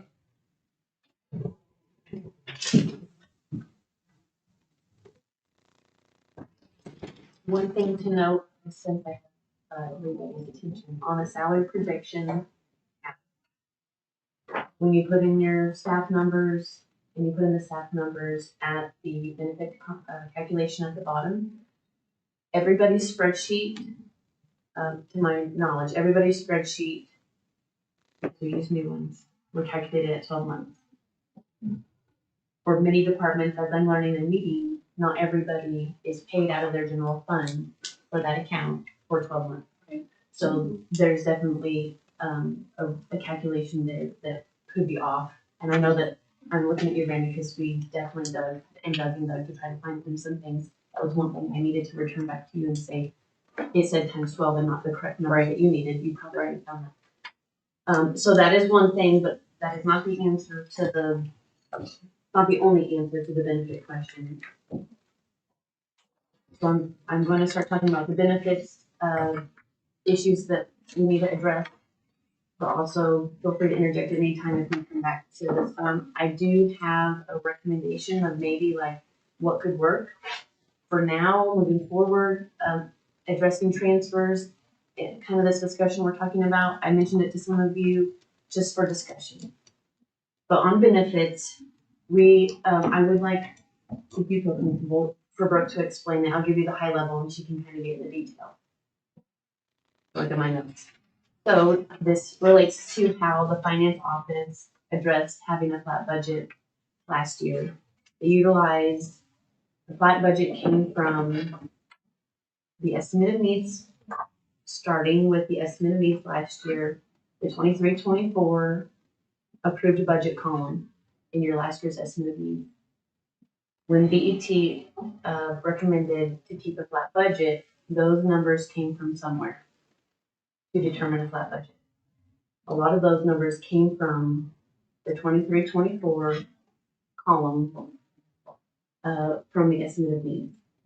Because of the estimate of needs worksheet last year, incorporated transfers out, incorporated different supplement items, those numbers, I don't think we believe were a true representation of the department's needs. Using District 1 as an example, last year, District 1's estimate of needs had a $15,000 transfer out of benefits. For whatever reason, it was a one-time thing because of the snapshot of time in the estimate of needs. They were shorted that $15,000 from their flat budget going into the new year for their benefits. Every single department has been affected because of the same type of action. And we're calculating what those shortfalls may have been. And I think everyone is nodding their head. I think everybody has been affected across the board in some way. District 1 analyzed their budget. They made a transfer of $20,000 into their budget in order to make it for the rest of the year. And because you had a transfer out of 15, transfer in of 20, there's some merit benefits in their calculation. So by the time we got to the very end of the day, Joe, numbers, it was off $1,300. And that's why it looks like Joe's in the positive. $1,300, he has $1,300 extra in his budget. But truly what that means is he just put a little bit extra in there than what he needed, but to get to that calculation was nearly impossible for him. He was just trying to cover and calculate how to get to the end of the year to cover. And so it does say benefits long in that bottom box, 1305. If you want to, Brooke is super good about explaining to the cent the detail, but at the high level. So our flat budget last year, and the estimate needs forms came out last year. The flat budget was the estimate of needs forms from the previous year.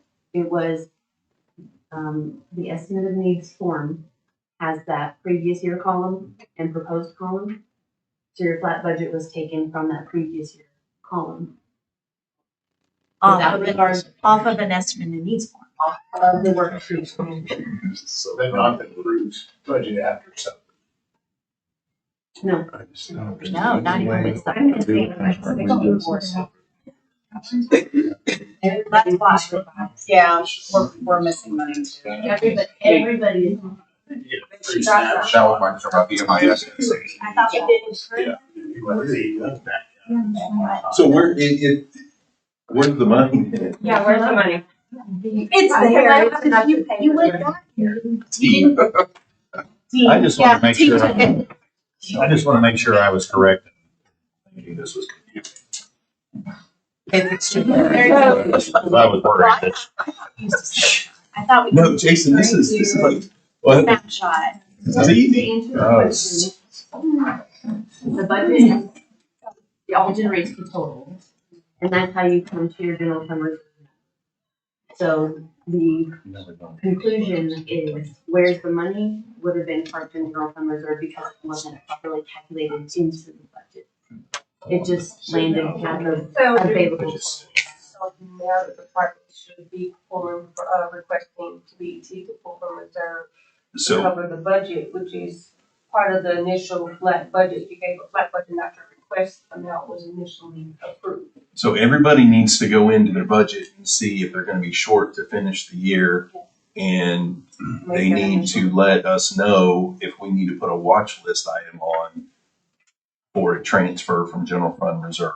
And I think, and I know we had talked about that a couple times, and that was my concern with the 67,000 MIS, that it wasn't just them individually. Exactly. It was systemic. And so- Right. And it was, and that was my concern with And doing it. I've noticed it with us.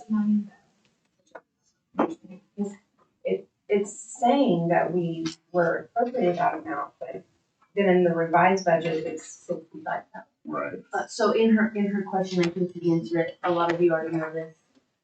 If part of the plan to fund employee prime supplement, every budget at the beginning was given what looks like a traditional full budget. And then during September supplement, we removed all of your health insurance premiums. in total. So an $80,000 withdrawal or a $90,000. If that makes sense for I budget. need to take it from another part of my budget to. No, it just means that somebody's health insurance is paid somewhere else than out of your general fund. So because we don't have the cash all up front, then it was moved down into a supplement account. Really, if we would have had the cash, the cleanest way would have been to show it as an expense, a 12-month expense of $80-something thousand for health insurance premiums. That would be the cleanest way to do it. But because what I was told, since we didn't have the cash to do all of that, we had to move that down into a supplement account. So then it has to show it as a reduction in the budget and not a cash expense for the employee benefits. That is correct. And it would be, is there a way going forward that we can do it to where it would show it as an expense? You're talking in July. Yeah. That totaled over $11 million. Yeah. And employees benefits would get that money 1/12 at a time every time a payroll was run. Right. So we just kind of moved it, we pulled it from people's budgets so they wouldn't transfer or spend it. We put it in the employees benefit supplement. And then as we needed it, we did these small transfers as cash was available. Right. And I mean, sometimes we would do like 2.5 million. Here recently we did 5. Like we drew upon it, but Yeah. we just don't have the cash to expense something. You have to have the cash. Just real quick, maybe I'm thinking about this way too simply, because I created my own budget basically based on end of February. Really, because what we're all looking at is a snapshot after September supplement. Okay, we have a snapshot. That's kind of the finalized budget for each department. And then the variables are money transferred in and out of each department. So I would think we just go through on month in February and then compare it to the approved final September supplement budget. Those numbers should be on there. Then we extrapolate out the rest of the months and minus any one-time transfers and kind of reflect those. But if you pull it from a say February 1st, March 1st, then you know there's going to be a big change in 2 days after you pull that snapshot. Do you not include what you know is going to change? Which gets to the point, I don't understand this picking a day. Just look at what you're going to need. My God, I don't understand this. What are you going to need? Joe, did you? I got a question for clarification on something. Chantel, you said you took the 85,358, well, it went at the time, it was 82 something in September to cover my employee benefits, correct? For the entirety of the year? Correct. So what happened in July, August, and September? Where did the employee, if the money hadn't been transferred out of my account, Because we have. and they actually were pulled from the district line budget, then the transfer number you're showing is inflated. Right? You took 12 months at being 82,000, or did you do 9 months of transfers for benefits? How did that occur? We gave you the budget authority for the whole year, Right. and then we took your budget authority. So it should be the full 12 months. Full 12 months. Yeah, but you transferred the 12 months worth of budget authority in September, the $82,000. So we paid benefits expenses. No, we pulled it on July We 3rd. pulled it. We did it right. Yeah. Okay, It was at the I thought I heard beginning. September, and then No, we pulled, you got it. I did. What is it better just to move the health insurance over and then let the others flow as payroll flows and monthly expenses happen like in retirement? That's the way it is. It is okay. Yeah, we didn't pull all the other stuff over the FICA. Was included. No. Yes, you were back. Yes, sir. I would love to ask some questions. Our approved budget last year as of July 1 was 12-point-something million. You guys have it at 10,307. All right? Because of the benefits. All right? The money you pulled out of benefits. If I get a flat budget as of September, it's 10,306,350. 10,306,354. Discounting 2,190,798. So this year, if I'm asking for what I got on a flat budget last year, I'll be asking for $2,109,000. I'll need that money. So it looks like I'm asking for 2 million more. That's not a That's flat what we need to budget. talk about. There's a Rick, small formula we're gonna. Yeah, I had asked, Christy and I talked about this, and the only solution that I could come up with, and it may not be the best one, but is, you notice you've got the 85,358.16, and then you've got it taken out underneath, which is why it reduced your budget by the 2.5. In the column just to the left on your estimate of needs, where your insurance premiums will flow in, we need a formula underneath that to flow that number out. So that it won't look like you're asking It's for it. printed in the paper. You all print the budget, right? In the paper, don't you have to print that out? It's not what is showing on. So in June or something, you guys have to print in a newspaper that you all choose. And so the numbers don't match up compared to what you're saying that I got in our budget this year. And that's where I have. Well, you actually got it on July 1. I Then know, we took it we back got it, on- and then you took it away, but what you're showing that was Right, approved but by if you the. make that, subtract it off, you'll be completely. Rick, hey Rick, the It's problem, misleading. the It is problem, now, but when you do the. That's why I want to address. yeah, the I problem want somebody else to is address the problem. because of the cash flow, every other year we show insurance premiums as an expense coming out of all of our budgets. Well, this year, since we paid that all up front, we couldn't show it as an expense. We had to actually pull it from the revenue budget. That's what I was asking a second ago, is there a way that we can restructure some stuff so that it shows as an expense going forward and not a reduction in budget? And I don't know if that's, I just want to That's compare possible. apples to apples, and I believe the public has the right to do that too. Sure. And this way we can't do it. well, this way, they're gonna look at it and see, you lowered your budget by $2 million. No, it's gonna say you raised your budget by $10 But when million. you No, do not, this, not when when you we, do not this, when we you'll- do the formula that I had mentioned, then it's gonna show it to be, if you're asking for the same, if you're asking for the same number of insurance premiums, family and single as you did the year before, it'll I get that, but it'll show a no increase. we said one thing, and then you're saying, no, we really didn't do that. No. And I just disagree with that.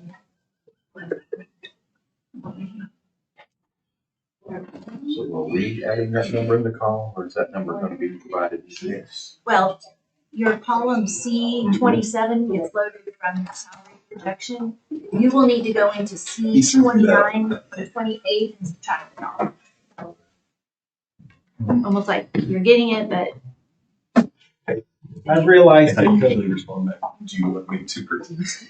I realize it's kind of a one-off because that it was decided, but I still think we are not comparing apples. Still, we're saying it used to be an apple, it's not an apple. It's oranges and tangerines. Yeah. lots of lemons. Feels like 3,000 pieces of that. I just wanted to know.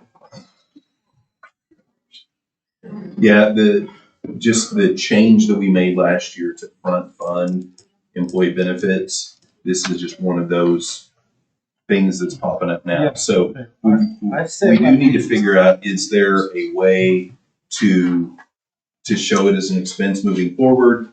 Or if we can't, then moving forward, it's going to be apples and apples going forward. But we had to have a starting point. But for Jason's point, we say we got a flat budget, and we're gonna start with a flat budget. Then, Depends on when you're taking that class. right, No, I agree. That's what I'm saying. Let's define what that means so that it's clear, plus the process and the form. I want the July Let's one. just put in flat budget and just say your current current budget as of this date. Yeah, I want the July 1 budget plus the supplement budget as what we got in September as the flat budget. But that's not in. It's not.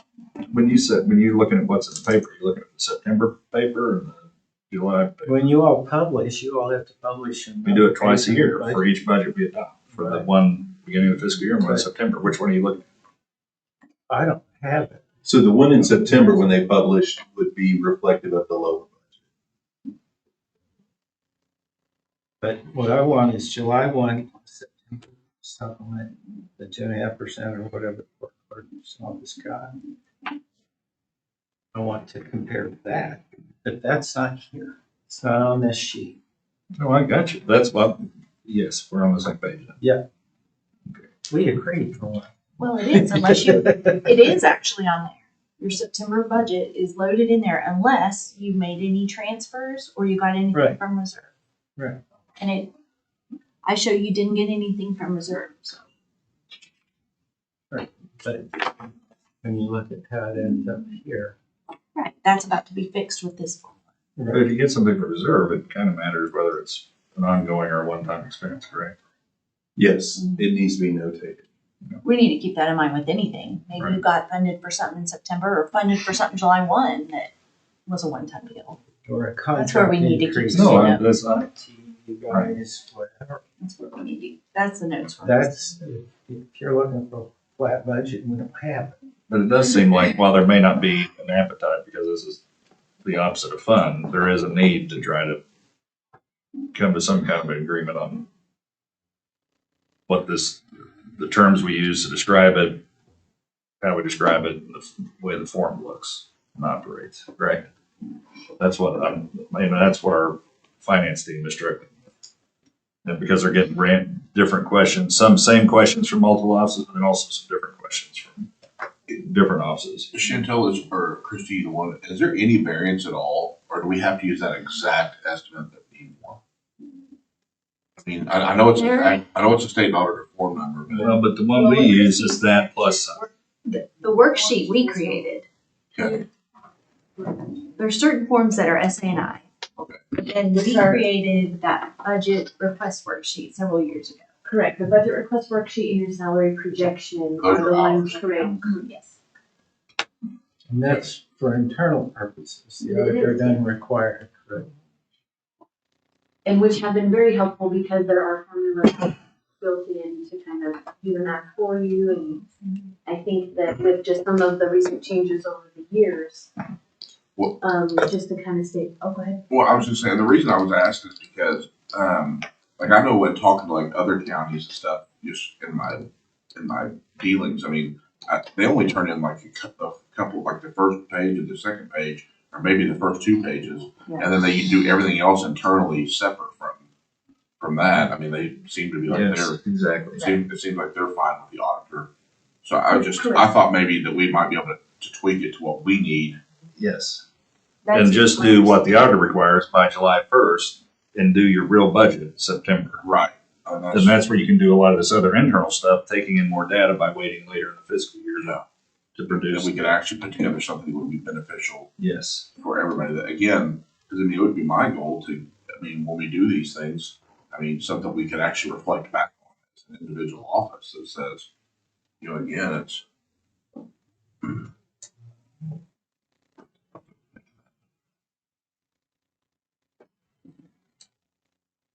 If that's the direction everybody wants to go, then that's fine. I think we just need to be careful that we are tracking the one-time expenses that may have been added either at July 1 or at September supplement to determine if those need to be taken out for the flat budget purposes. Because once we give the money to an elected official in the general fund, absent them volunteering to give the money back, we can't get it back unless there's a revenue failure. But I know Christie's tracking that, and our office can track it. I mean, you have a list of what we've given out of reserve, but the ones that came from one-time funds. We were just talking about, Yeah, that, but he's talking about with excuse me, I'm choking on air. With the July budget, when you get the flat, if you're using July or using September, was there something in that budget? Was there something in that budget that was a one-time thing, like a big piece of equipment Right. or things, that kind of thing? And that's where we don't have, I thought Annie always had those off to the side. When we would fund July 1 and when we would do September, there was where there'd be notes, and it would say. So, Jason, to your point in the past about a tracking sheet, if each department that has a general fund budget, if we have a separate document for each one, so District 1 would have one, and for FY 24-25, it would say July 1 beginning budget, and it would have the budget in all of those 5 line items, and then September supplement, we would show what the addition was in each one with a note as to what that additional money was for. And then another section that shows other transfers during the year, whether it's a 90% or whether it's, salary increases, whatever it is, with notations there, so that when we get to this discussion, we can determine what changes, what the budget was at September supplement, and if it included any one-time things that we need to back out. If it doesn't, then that's the flat budget moving forward. And then we can also, we'll have on that same document a memorialization of those additional changes that happened throughout the year that we could consider at September supplement of the following fiscal year.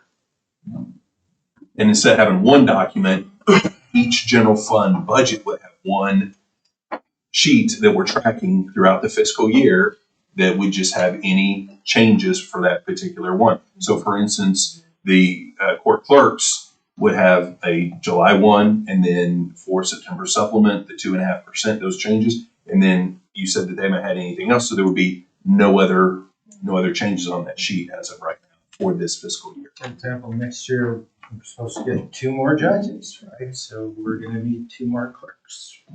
So that can be noted in there and what time they started, in November, September, January 1. And that information would be.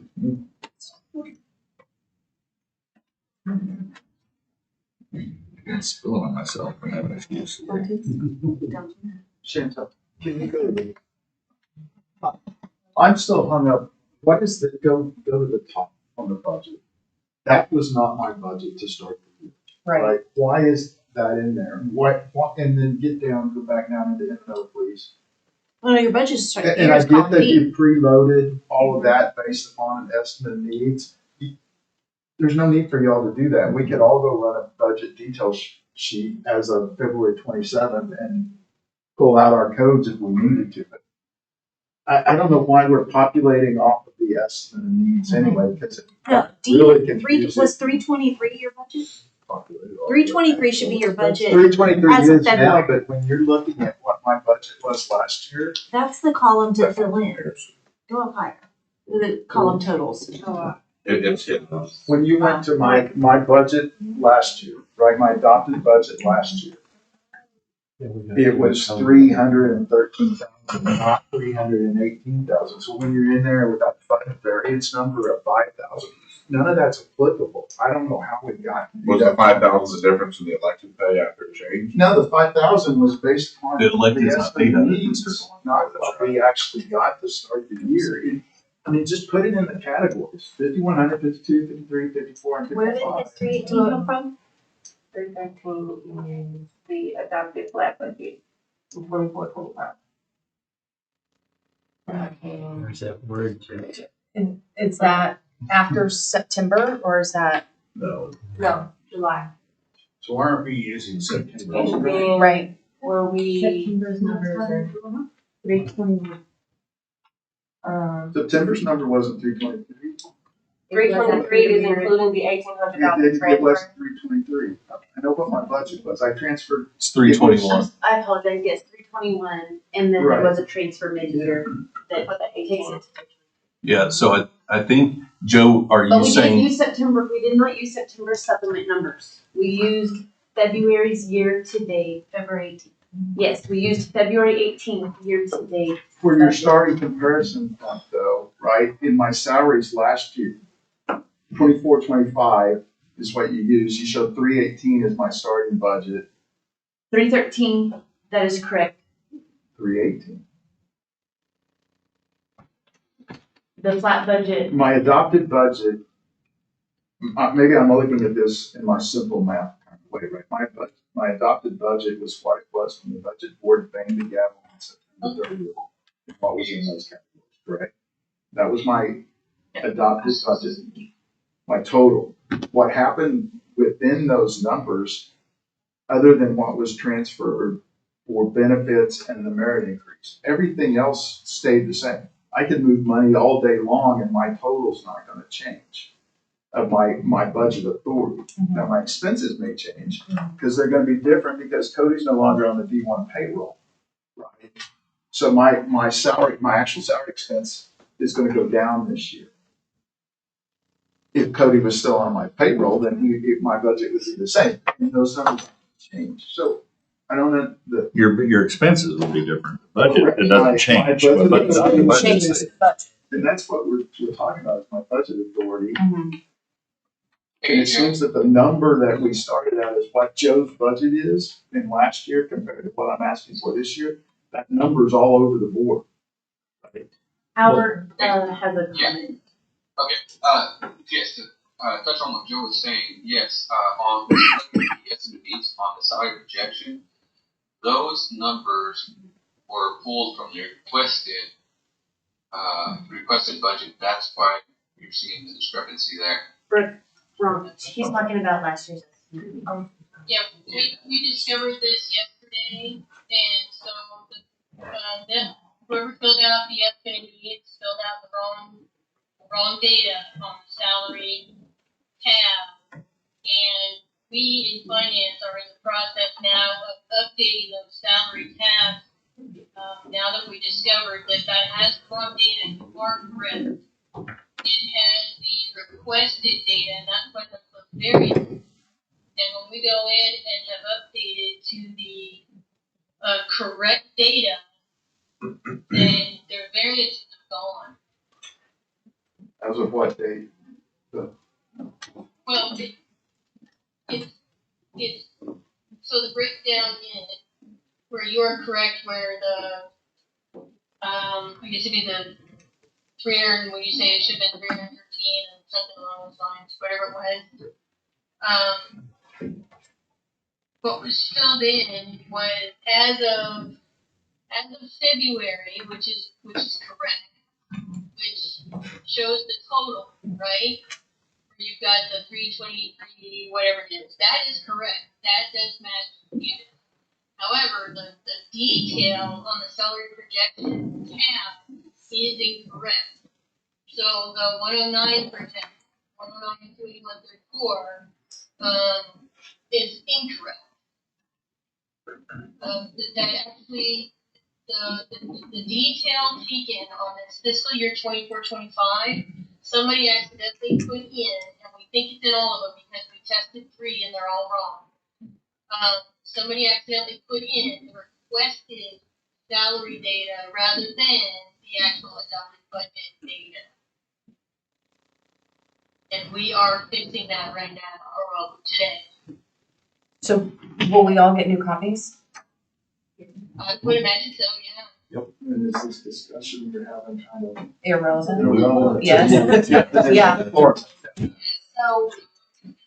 So will that formula backing out the insurance premiums be We're gonna on reissue them, the yes. new form that's sent out to everybody with this correction? Yeah, because it needs to be there. Okay. The difference is, it's a multitude of things, but one thing we want to ask permission to do, because we were told we can't change things without the approval of a policy change or procedure change, is on the budget request worksheet. We would like to, on the this is where we were tab, a column, right? Not the request column, but the snapshot and sign column. We would like to use hard-coded numbers and not have the spreadsheet doing its job, because the spreadsheet is trying to do its job on FICA and the retirement, so that's not necessarily what actually happened. And that's where some of these actual variances are happening, is because the spreadsheet's trying to do its job and the formula's right, but really the formula should only be used on the estimate. When somebody says, hey, we need this amount of salary, the formula should only be calculating on that estimate, so you don't have to do the math. But once a budget is laid in, that should be set. Right, yes. There shouldn't be formulas in there on the actual date, or on the actual data. There shouldn't be formulas. It should be the actual number. But they are, and what they've always done, in the past, is they've always plugged the number in there. You go in and you click on one of those percent, or either the FICA or the retirement. The people in the past had plugged the number in there. Make it work, because that's not necessarily what they got. It's not because, you either get a flat budget, you get changes, you got all these different things, and this spreadsheet doesn't know that. It doesn't know that BET didn't get the full amount, or that a department didn't only got a piece and didn't ask for the rest, or something like that. It doesn't know that. It only knows that it needs to do math. And if we can get permission to make those hard-coded numbers so that they match, it'll solve a lot of the problems that we're seeing on this estimate of needs, because that's what the difference is when you look at the variance to be determined by department. Most of that is just the simple fact of the formulas are in there and should. Yeah. The formulas are extremely beneficial to make sure, for two things: make sure that the information is accurate, and for ease of the user that's filling out the form, so they're not having to figure out what the FICA is based on current salary request. But we're not trying to accomplish the same thing on the actual budget numbers. The actual budget numbers that we have, those should be hard coded. There shouldn't be percentages. I mean, if you don't have anything in FICA, we don't put that you have $24,000 in FICA just because it matches the formula on your salary. It needs to show $0, and we need to be like, oh, we got to move some money into there to fix it. But you don't fix it on that form as a formula. Doesn't it pull it? I mean, at least on the estimate of needs on the column C, it'll pull it from your worksheet as a formula, which is great, but it shouldn't be like that on your actual budget.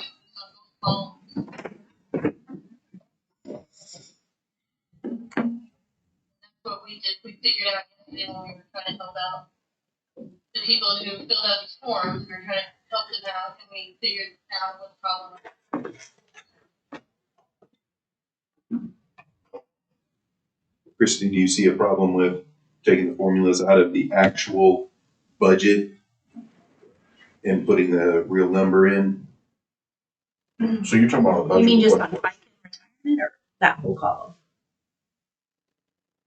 Are you talking about M&O and all that too?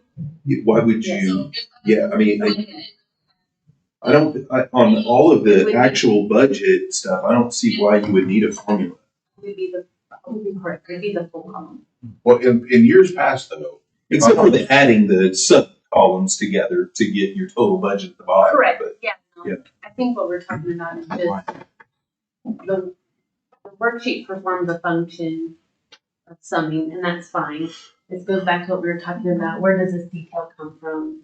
Well, in years past, on that budget request worksheet right there, so let's say, formula C24, it references the salary projection page. And normally there's just a reference to the salary projection page, because on that salary projection page, it also has calculated that FICA somewhere on that page. and that's fine for C24, but not for D24. Or vice versa. We wanted calculating it for the estimate of needs for our ask for this year, but we don't need that formula to show what we actually got in our budget this year, because we got $2 or we got $10 or we got $2,000. We didn't get a percentage of whatever the salary number was. We got the So hard number. so it doesn't reference last year's solid projection on what we got. See that, I mean, that kind of It should. going kind of back to Rick's point. I mean, at some point it's, I mean, these numbers, you can't reference it back to anywhere. It's like a geographical oddity. It's anywhere. I mean, so like on the salary projection page, I mean, so that column of that D24, it's not referenced from what we got last year. You see what I'm saying? Why would it reference this year's about last year's? You see what I'm saying? Like if we scroll down, is there not a calculation from last year? Oh. See, there's a fringe benefit cost over there, but I mean, I would assume that it came from last year that way too. This is your proposed, this is your last year, there's not a box on this page for FICA. That's a calculation on the other page. This is a calculation that pulls for your Employee benefits. employee benefits. Brandon, if everything moves as the way it should, your column on this document here for your budgeted positions, if those numbers are correct, and then you got budgeted for the FICA associated with that, then your formulas and everything would be okay on this form here. But the problem is sometimes those numbers in your salaries may not be correct, or you may have been shorted or lengthened in your budget for FICA. And so you don't need to go back to a formula. You need to just put in whatever you were given. What's a scenario where FICA would not be 7.65% though? Right. Or what's a scenario where, I guess overtime doesn't pay 12% on retirement, but what's a scenario where you wouldn't be at 19.65% of your salary? If your salary computation worksheet is correct from the last year and you were actually budgeted and not like what we found out here where there was a shortage or whatever in some of the budgets, if none of that stuff happens, then you're right. The formula calculation and your actual amount would be the exact same. But the problem is we've got situations, it seems like, where we're not operating in perfect world. Maybe I'm Right, so an example of that, the was shown for District 1, right? So they took 15,000 out. Well, that 15,000 basically came from FICA and retirement, and it wasn't put back. So when we put in the flat budget, District 1 was shorted by $15,000. And so when you're trying to let the formula do its job, it can't do its job because it doesn't know that 15,000 had been transferred out. It's just gone because Which is the problem with taking an arbitrary date in the middle of the year. Pull your numbers. Well, and that's why using the formulas doesn't always work. Well, kind of to Chrissy's point earlier, though, this is we're not necessarily looking at the revenue. I mean, I heard what you said there because, or the actuals. I mean, we're looking at what the need is. Right. So I think that going back to, but no, regardless of whether there's a damage entry error on the backside of you were shorted money, it doesn't change the need that you still need that money to pay for FICA. Yeah, so the needs side, you'll have the formula in there. The formula is going to be telling you what you need. But what you have this year to operate with, you don't need the formula to tell you what you need to operate in this year.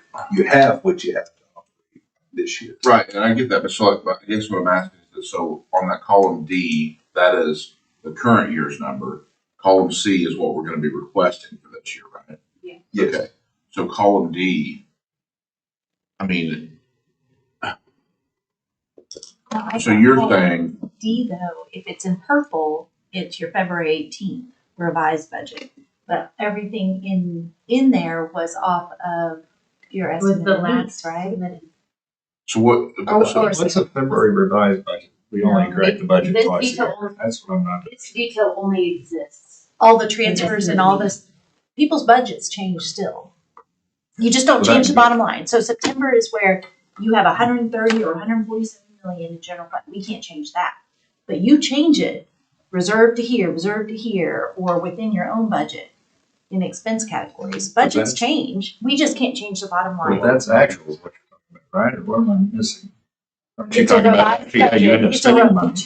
It's your department's general fund revised budget, and that can change. We can't change the bottom line of the general fund after September unless we've never done it. You could open the budget.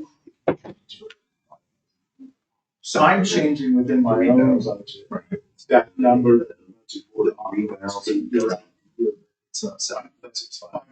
Within the number, within your total, within your total amount. Yeah. So, So it's fungible in there. right. That's the. So I'm back to my point, why are we doing this now for the July budget that we do, when really the changes we look at making based on revenue numbers we get after July 1st? That's what I'm still at the starting line. You either ask or you've had to make changes within your budget. To me, if you capture the most recent one you can, that's your most current budget. But and I think that kind of goes back to kind of some of our earlier discussions. So when one of those things happens, nobody in the county, besides maybe a handful, actually pulls up the form, the estimates of need form, and makes those adjustments when those transfers stuff happens in real time. Right. And so and that again, I mean, that's why I was kind of saying it's just an exercise that we're just doing because we're supposed to do it, but it's not truly a document that reflects what real reality is. And I mean, that would be my aim, is to try to get it to that. You know, whenever Christie says, okay, we need a transfer of $50,000 of the salaries for a payout, let's let it reflect somewhere in real time that, okay, well, the estimates needed is changing, so that way we're not going back, and your team's not going back at this time of the year trying to remember every possible scenario that happened. And how do we get to that kind of an item that Jason had last time was, you know, how do we track every possible thing? Well, we've got the mechanism somewhat in place.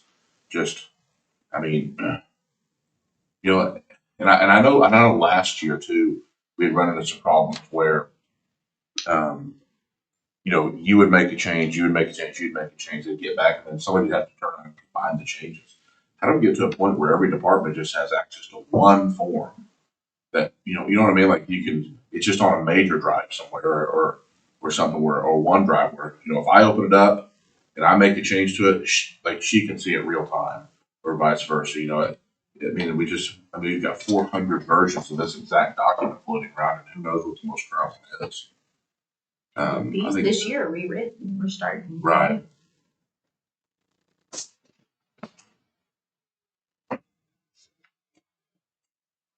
So again, going back to the need that they're asking for as far as the D column being actual numbers rather than formulas. I get what Brandon's saying, and I think, Jason, you had mentioned this before as well on Munis and their budget. I think there's a budget module or something like that that can be more real time. It can be something that is a little more user friendly, and we don't have to worry about Excel spreadsheets and formulas, you know, wrap it in from 19 years ago and then they break like what we had last year. But we're not there yet. Right now, I think if we take in column D, which is our actual numbers, like I said, I don't see what the utility is in having formulas in the actual column, because if you make transfers during the fiscal year in District 1 did this, move some from salary and some from benefit. When we did those calculations, we were looking at what we need to finish out the year. It wasn't okay, we're going to transfer $5,000 from salary, so 7.65% of that is this, so we'll transfer that from benefits, and then we'll transfer this from benefits. No, it's just a lump sum. 5 from here, 3 from benefits, and so your percentages aren't going to line up necessarily at that point when you've done an adjustment. Yeah, and you're correct on that, Cody.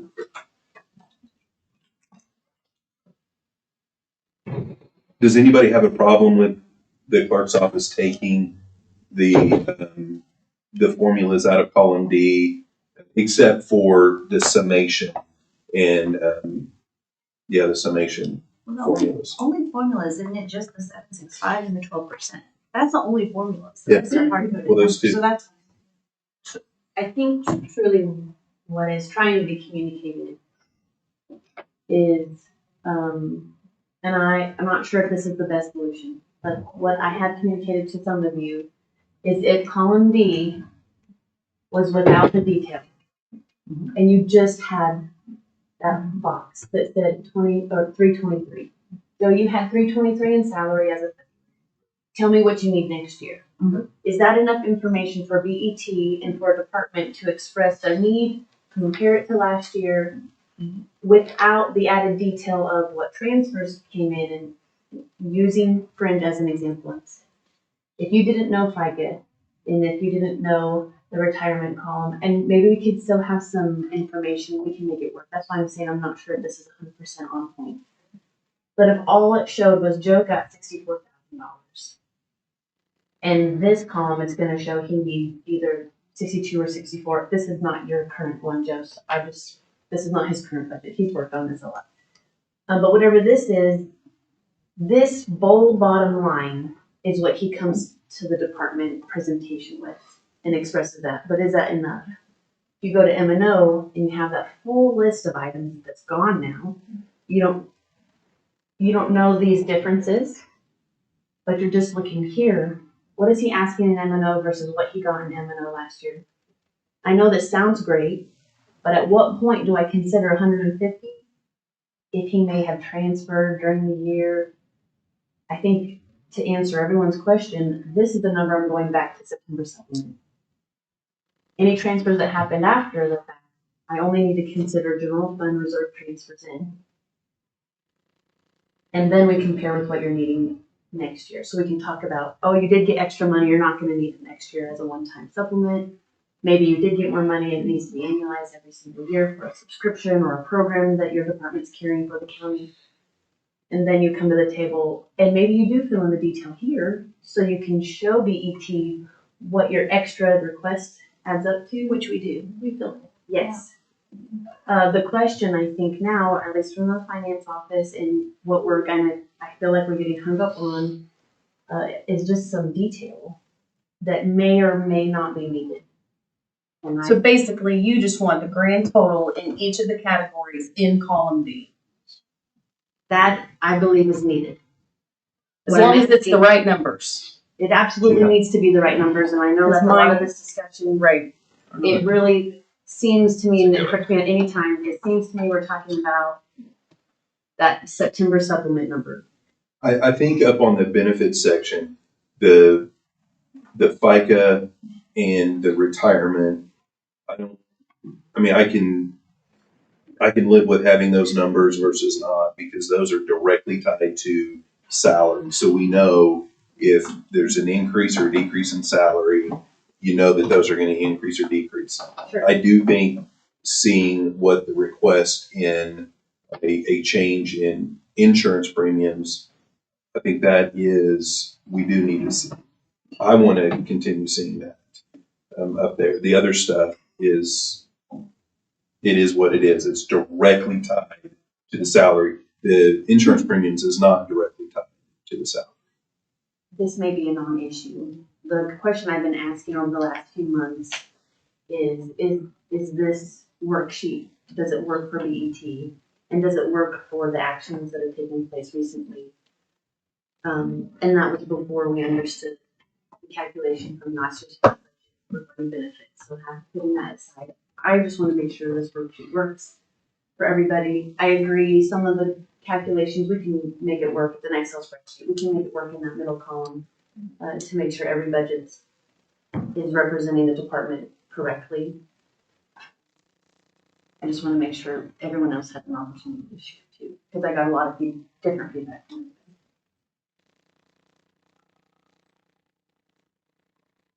As a BET member, I do want a document that shows what's your current budget for 24-25, what you asking for 25-26, So we can talk about why you're asking for more, what the difference is. So Christy, do you have an objection to removing the formulas for the FICA and the retirement in column D? Does anybody have an issue with that? Okay, then let's let the clerk's office do that. It sounds like that might fix a lot of the problems that folks have been encountering with filling this document out. It's gonna help your office out, and it's gonna help the end users out. And then if you can get the formula in there to back out the insurance premiums. Now, we do still need to see if there's an increase or a decrease ask in those, because if somebody's asking for more, it's going to be an increase in the requested budget.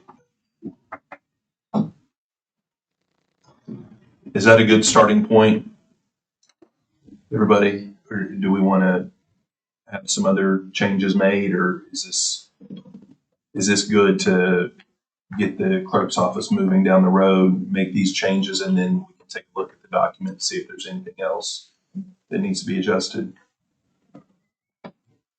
So the clerk's office will work on issuing everybody new form.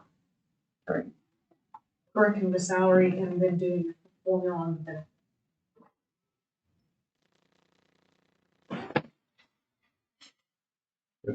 Is there anything else that anybody wants the clerk's office to look at changing while they're making those changes? If not, You're gonna update that variance number in there as well for us. Yeah, I don't So that's, I think that'll be changed because of the other changes. Okay. I was asked to mention at this time, that P&G does have a meeting for BOCC departments to present their budget March 11th. So that's next Tuesday. I did talk to Jessica Clayton very briefly, but to work with departments, as BOCC departments as closely as possible. As the preference would be to be able to attach these documents to the P&G agenda so that the members could view them ahead of time. It is Tuesday of this week and agendas are due, just a few days from now.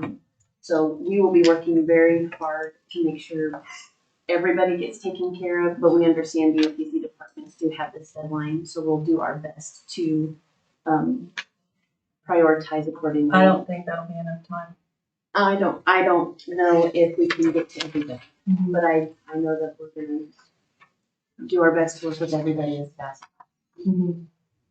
But And what exactly are we gonna be presenting to P&G? I don't know that answer. So in the past, departments have come to the commissioner's offices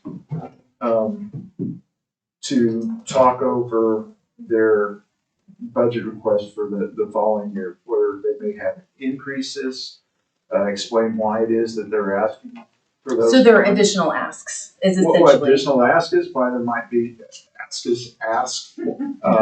why they may have a reduction. And the purpose of that is so that the BOCC can collectively come and advocate for their departments. In the past, I don't know that all the offices have been on the same page when it came to court services or, MIS or whatever you want to call them now, IT.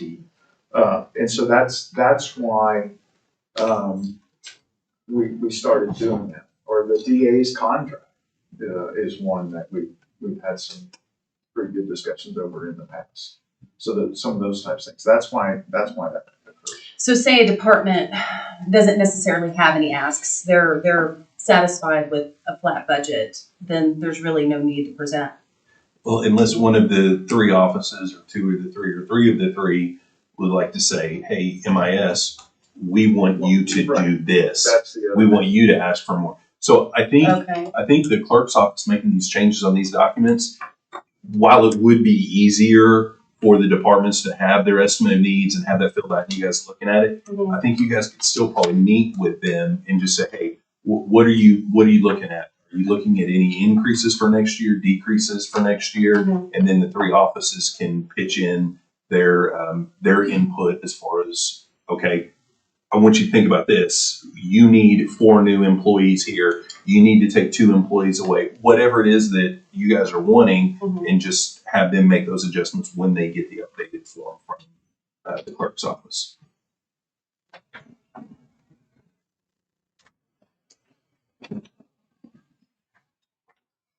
All right, that was items 7 and 8. Jason, I think as we move forward, we'll look at that. I do think if we are looking at a flat budget, we do need to be probably utilizing the September number, but we're gonna, I think, get into some issues as far as having enough revenue to budget based upon September when we're using conservative numbers.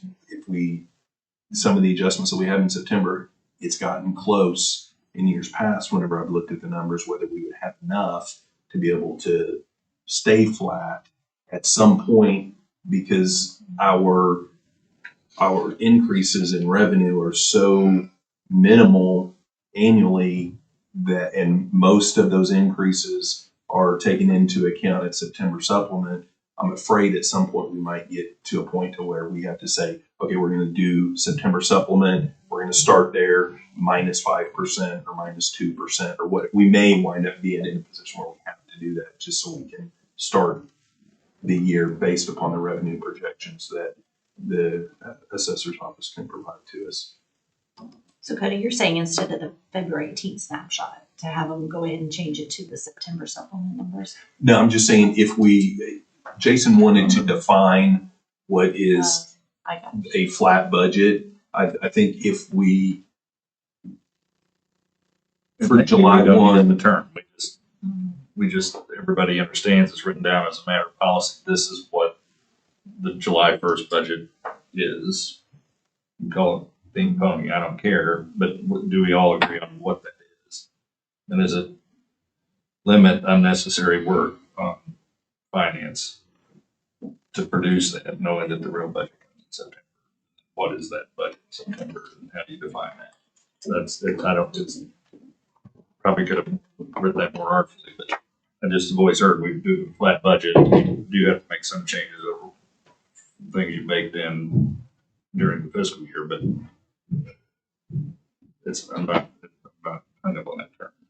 So is your office going to start compiling a list, or Christy, are you doing it, or is it a combination on that tracking of the adjustments to general fund budgets during the fiscal year? I'd want to have a meeting. I don't want to say it here, but I don't have access to, Yeah. I mean, that's me, that's all gonna be But I done by think- Munis, any change that's made. yeah, and just I'm not in Munis doing it, so I want to try to meet with Christy and to make sure I don't do anything. we're structuring it correctly, but it'll have to be tracked. And you're updating the watch list, and so that has the general fund stuff on there, and you send that email out every month to us, setting that list for each of the general fund departments. I think that may be helpful as we look at flat budget moving forward, if that's the will of the group to begin July 1. So is the flat budget to start July 1, is that the flat budget or the budget as of last July? Or September or February? Where are we starting? Well, wouldn't it have to be Well, September I just to wanted- capture? I just want to decide now, because if they're going to redo the forms, and it's not going to be the same If amount. you let it go on, why wouldn't that be the number that you consider the flat budget? Right? Well, it could be. I think. Well, and but Well, we might just not have the cash. And then I like the right. February budget, so when people turn in their estimate needs, I'm like, this is your most current budget. And I'm saying, why do you need more? But for the purpose of actually July 1 loading into Munis what everyone gets, We may not have we probably enough. don't have enough cash or revenue at the time. We pick up all that extra in September. For this, I like the February, but because it's the most current. For the estimate of needs. And I guess we can talk about that. Yeah. Yeah. For the estimate needs forms, I'm trying to compare your current budget your most current revised budget to what you're asking. And I think, Jason, you mentioned it earlier, if we were in the situation that Tulsa County's in, it would be a lot easier if we had a sales tax and we weren't literally pinching pennies to save nickels. Yeah, then it would be different.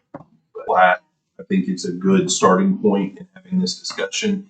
And we could always adjust maybe year to year. It may be a little bit different based upon the assessor's numbers that they give to us. One year, it may be that the beginning July 1, we'll have enough revenue to go completely off of September minus a percentage.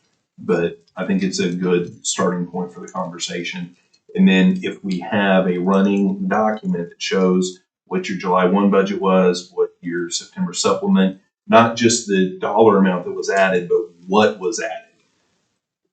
$4,324.19 for a 3% COLA. Whatever for the FICA and retirement to associate with the COLA increase. In any of those changes, we have the dollar amount and what it was, and then throughout the fiscal year, any other changes. You had a movement of $10,000 from salary into M&O for 90%. We're tracking all of that stuff. So when we're having these conversations, I think it'll be less likely that we will either miss things that need to be funded or funding or not funding things that we don't necessarily intend to fund if we're looking at it like that. So I think that's a good idea, Jason. All right. Anything else? One last question. Last year we had, this is on CJA, Criminal Justice Authority. Are you all sending estimated needs forms to them? They used to come in here with a different budget and we had them use the estimated needs forms to be more conformative of what. So I just didn't know when you have them ready, if you're sending it to them and giving them the same deadlines. Or can we? Okay. And then we'll need something on team as well for pre-trial. If we're going to start having conversations, we'll need to start doing that soon.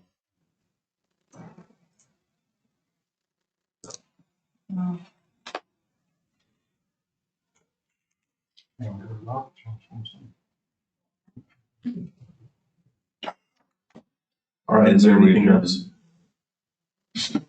Do what, Jason? I moved to adjourn. Okay, good. Hang on real quick. Is there any citizens wish to participate? Board comments, District 2? No, thank you. Clerk? No. District 3? No. Treasurer? Board clerk? Assessor? Again, thank you for your chair. No, I'm sure the county knows. We appreciate it. Will do, thank you. I will not be here at the regularly scheduled meeting in March. What was all that about? Yeah, talk to Christy. I've got something that I can't miss. Christy's aware. She'll chair the meeting. I don't think we're not going to be in the budget discussions yet, so it'll probably just be a regular whatever. And then if we do need to have other special BET meetings, I'm happy to schedule those as needed. So we're coming into the time of year that we will be doing quite a few special meetings looking at the budget. So anyway, we got a motion and a second to adjourn. All those in favor say aye. Any opposed? Ayes have it.